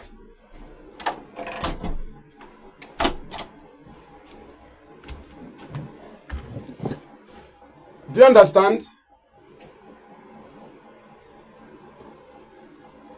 So, that is it. We are the siblings to the leadership, or of the leadership. As Mazi Nnamdi Kanu have shown us his own siblings that do not respect our structure. They use the name of their brother to be insulting our leadership, which we know that the siblings to Ojukwu, even those that senior Ojukwu, have never come and drag our finance and say it is our father's money. The siblings to Mazi Nnamdi Kanu used to call the head of the Directorate of State and warn them to keep away from money. Kanunta will call Mazi Kedozim and warn him not to ask Nyanya to account for our money. That he should not come closer to money. When the money is not their family money. Ojukwu that use their family money, even his senior brother, because he's not the elder. His elder brother did not come to take authority or to control the cabinet of Ojukwu or to challenge them. The younger brothers to Ojukwu have never come to challenge Maduebo or Achuzie, the Biafra commanders. So how come the siblings to Mazi Nnamdi Kanu have authority? Even lawyer now have authority. Their lawyer are imposed on leadership to talk to them anyhow. Without the foundation given to them by Mazi Nnamdi Kanu, they will be afraid of leadership of IPOB.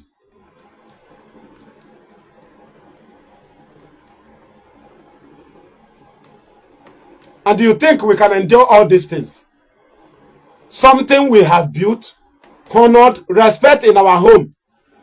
The siblings to our leader will come in the open and be attacking what we have secured. When you come, they will use the name of their brother as a defense. Imagine on a mess spy. Imagine on a mess spy.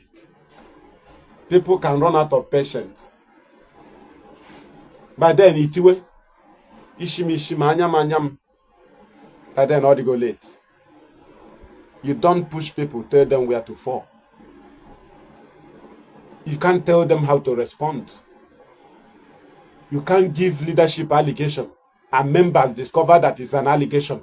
You will tell them to be kind to you. Because your years of allegation is to turn them against their struggle. But they understood you are a liar. You can't tell them how to respond to you. You can't tell them how to react.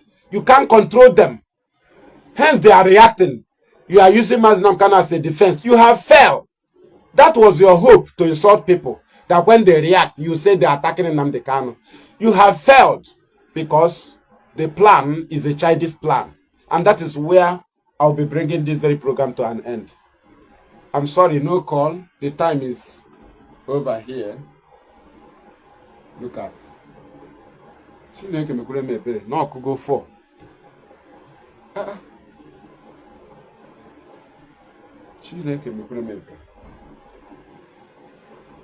From me, fearless IPOB Evangelist Mazi Nnamdi Kanu.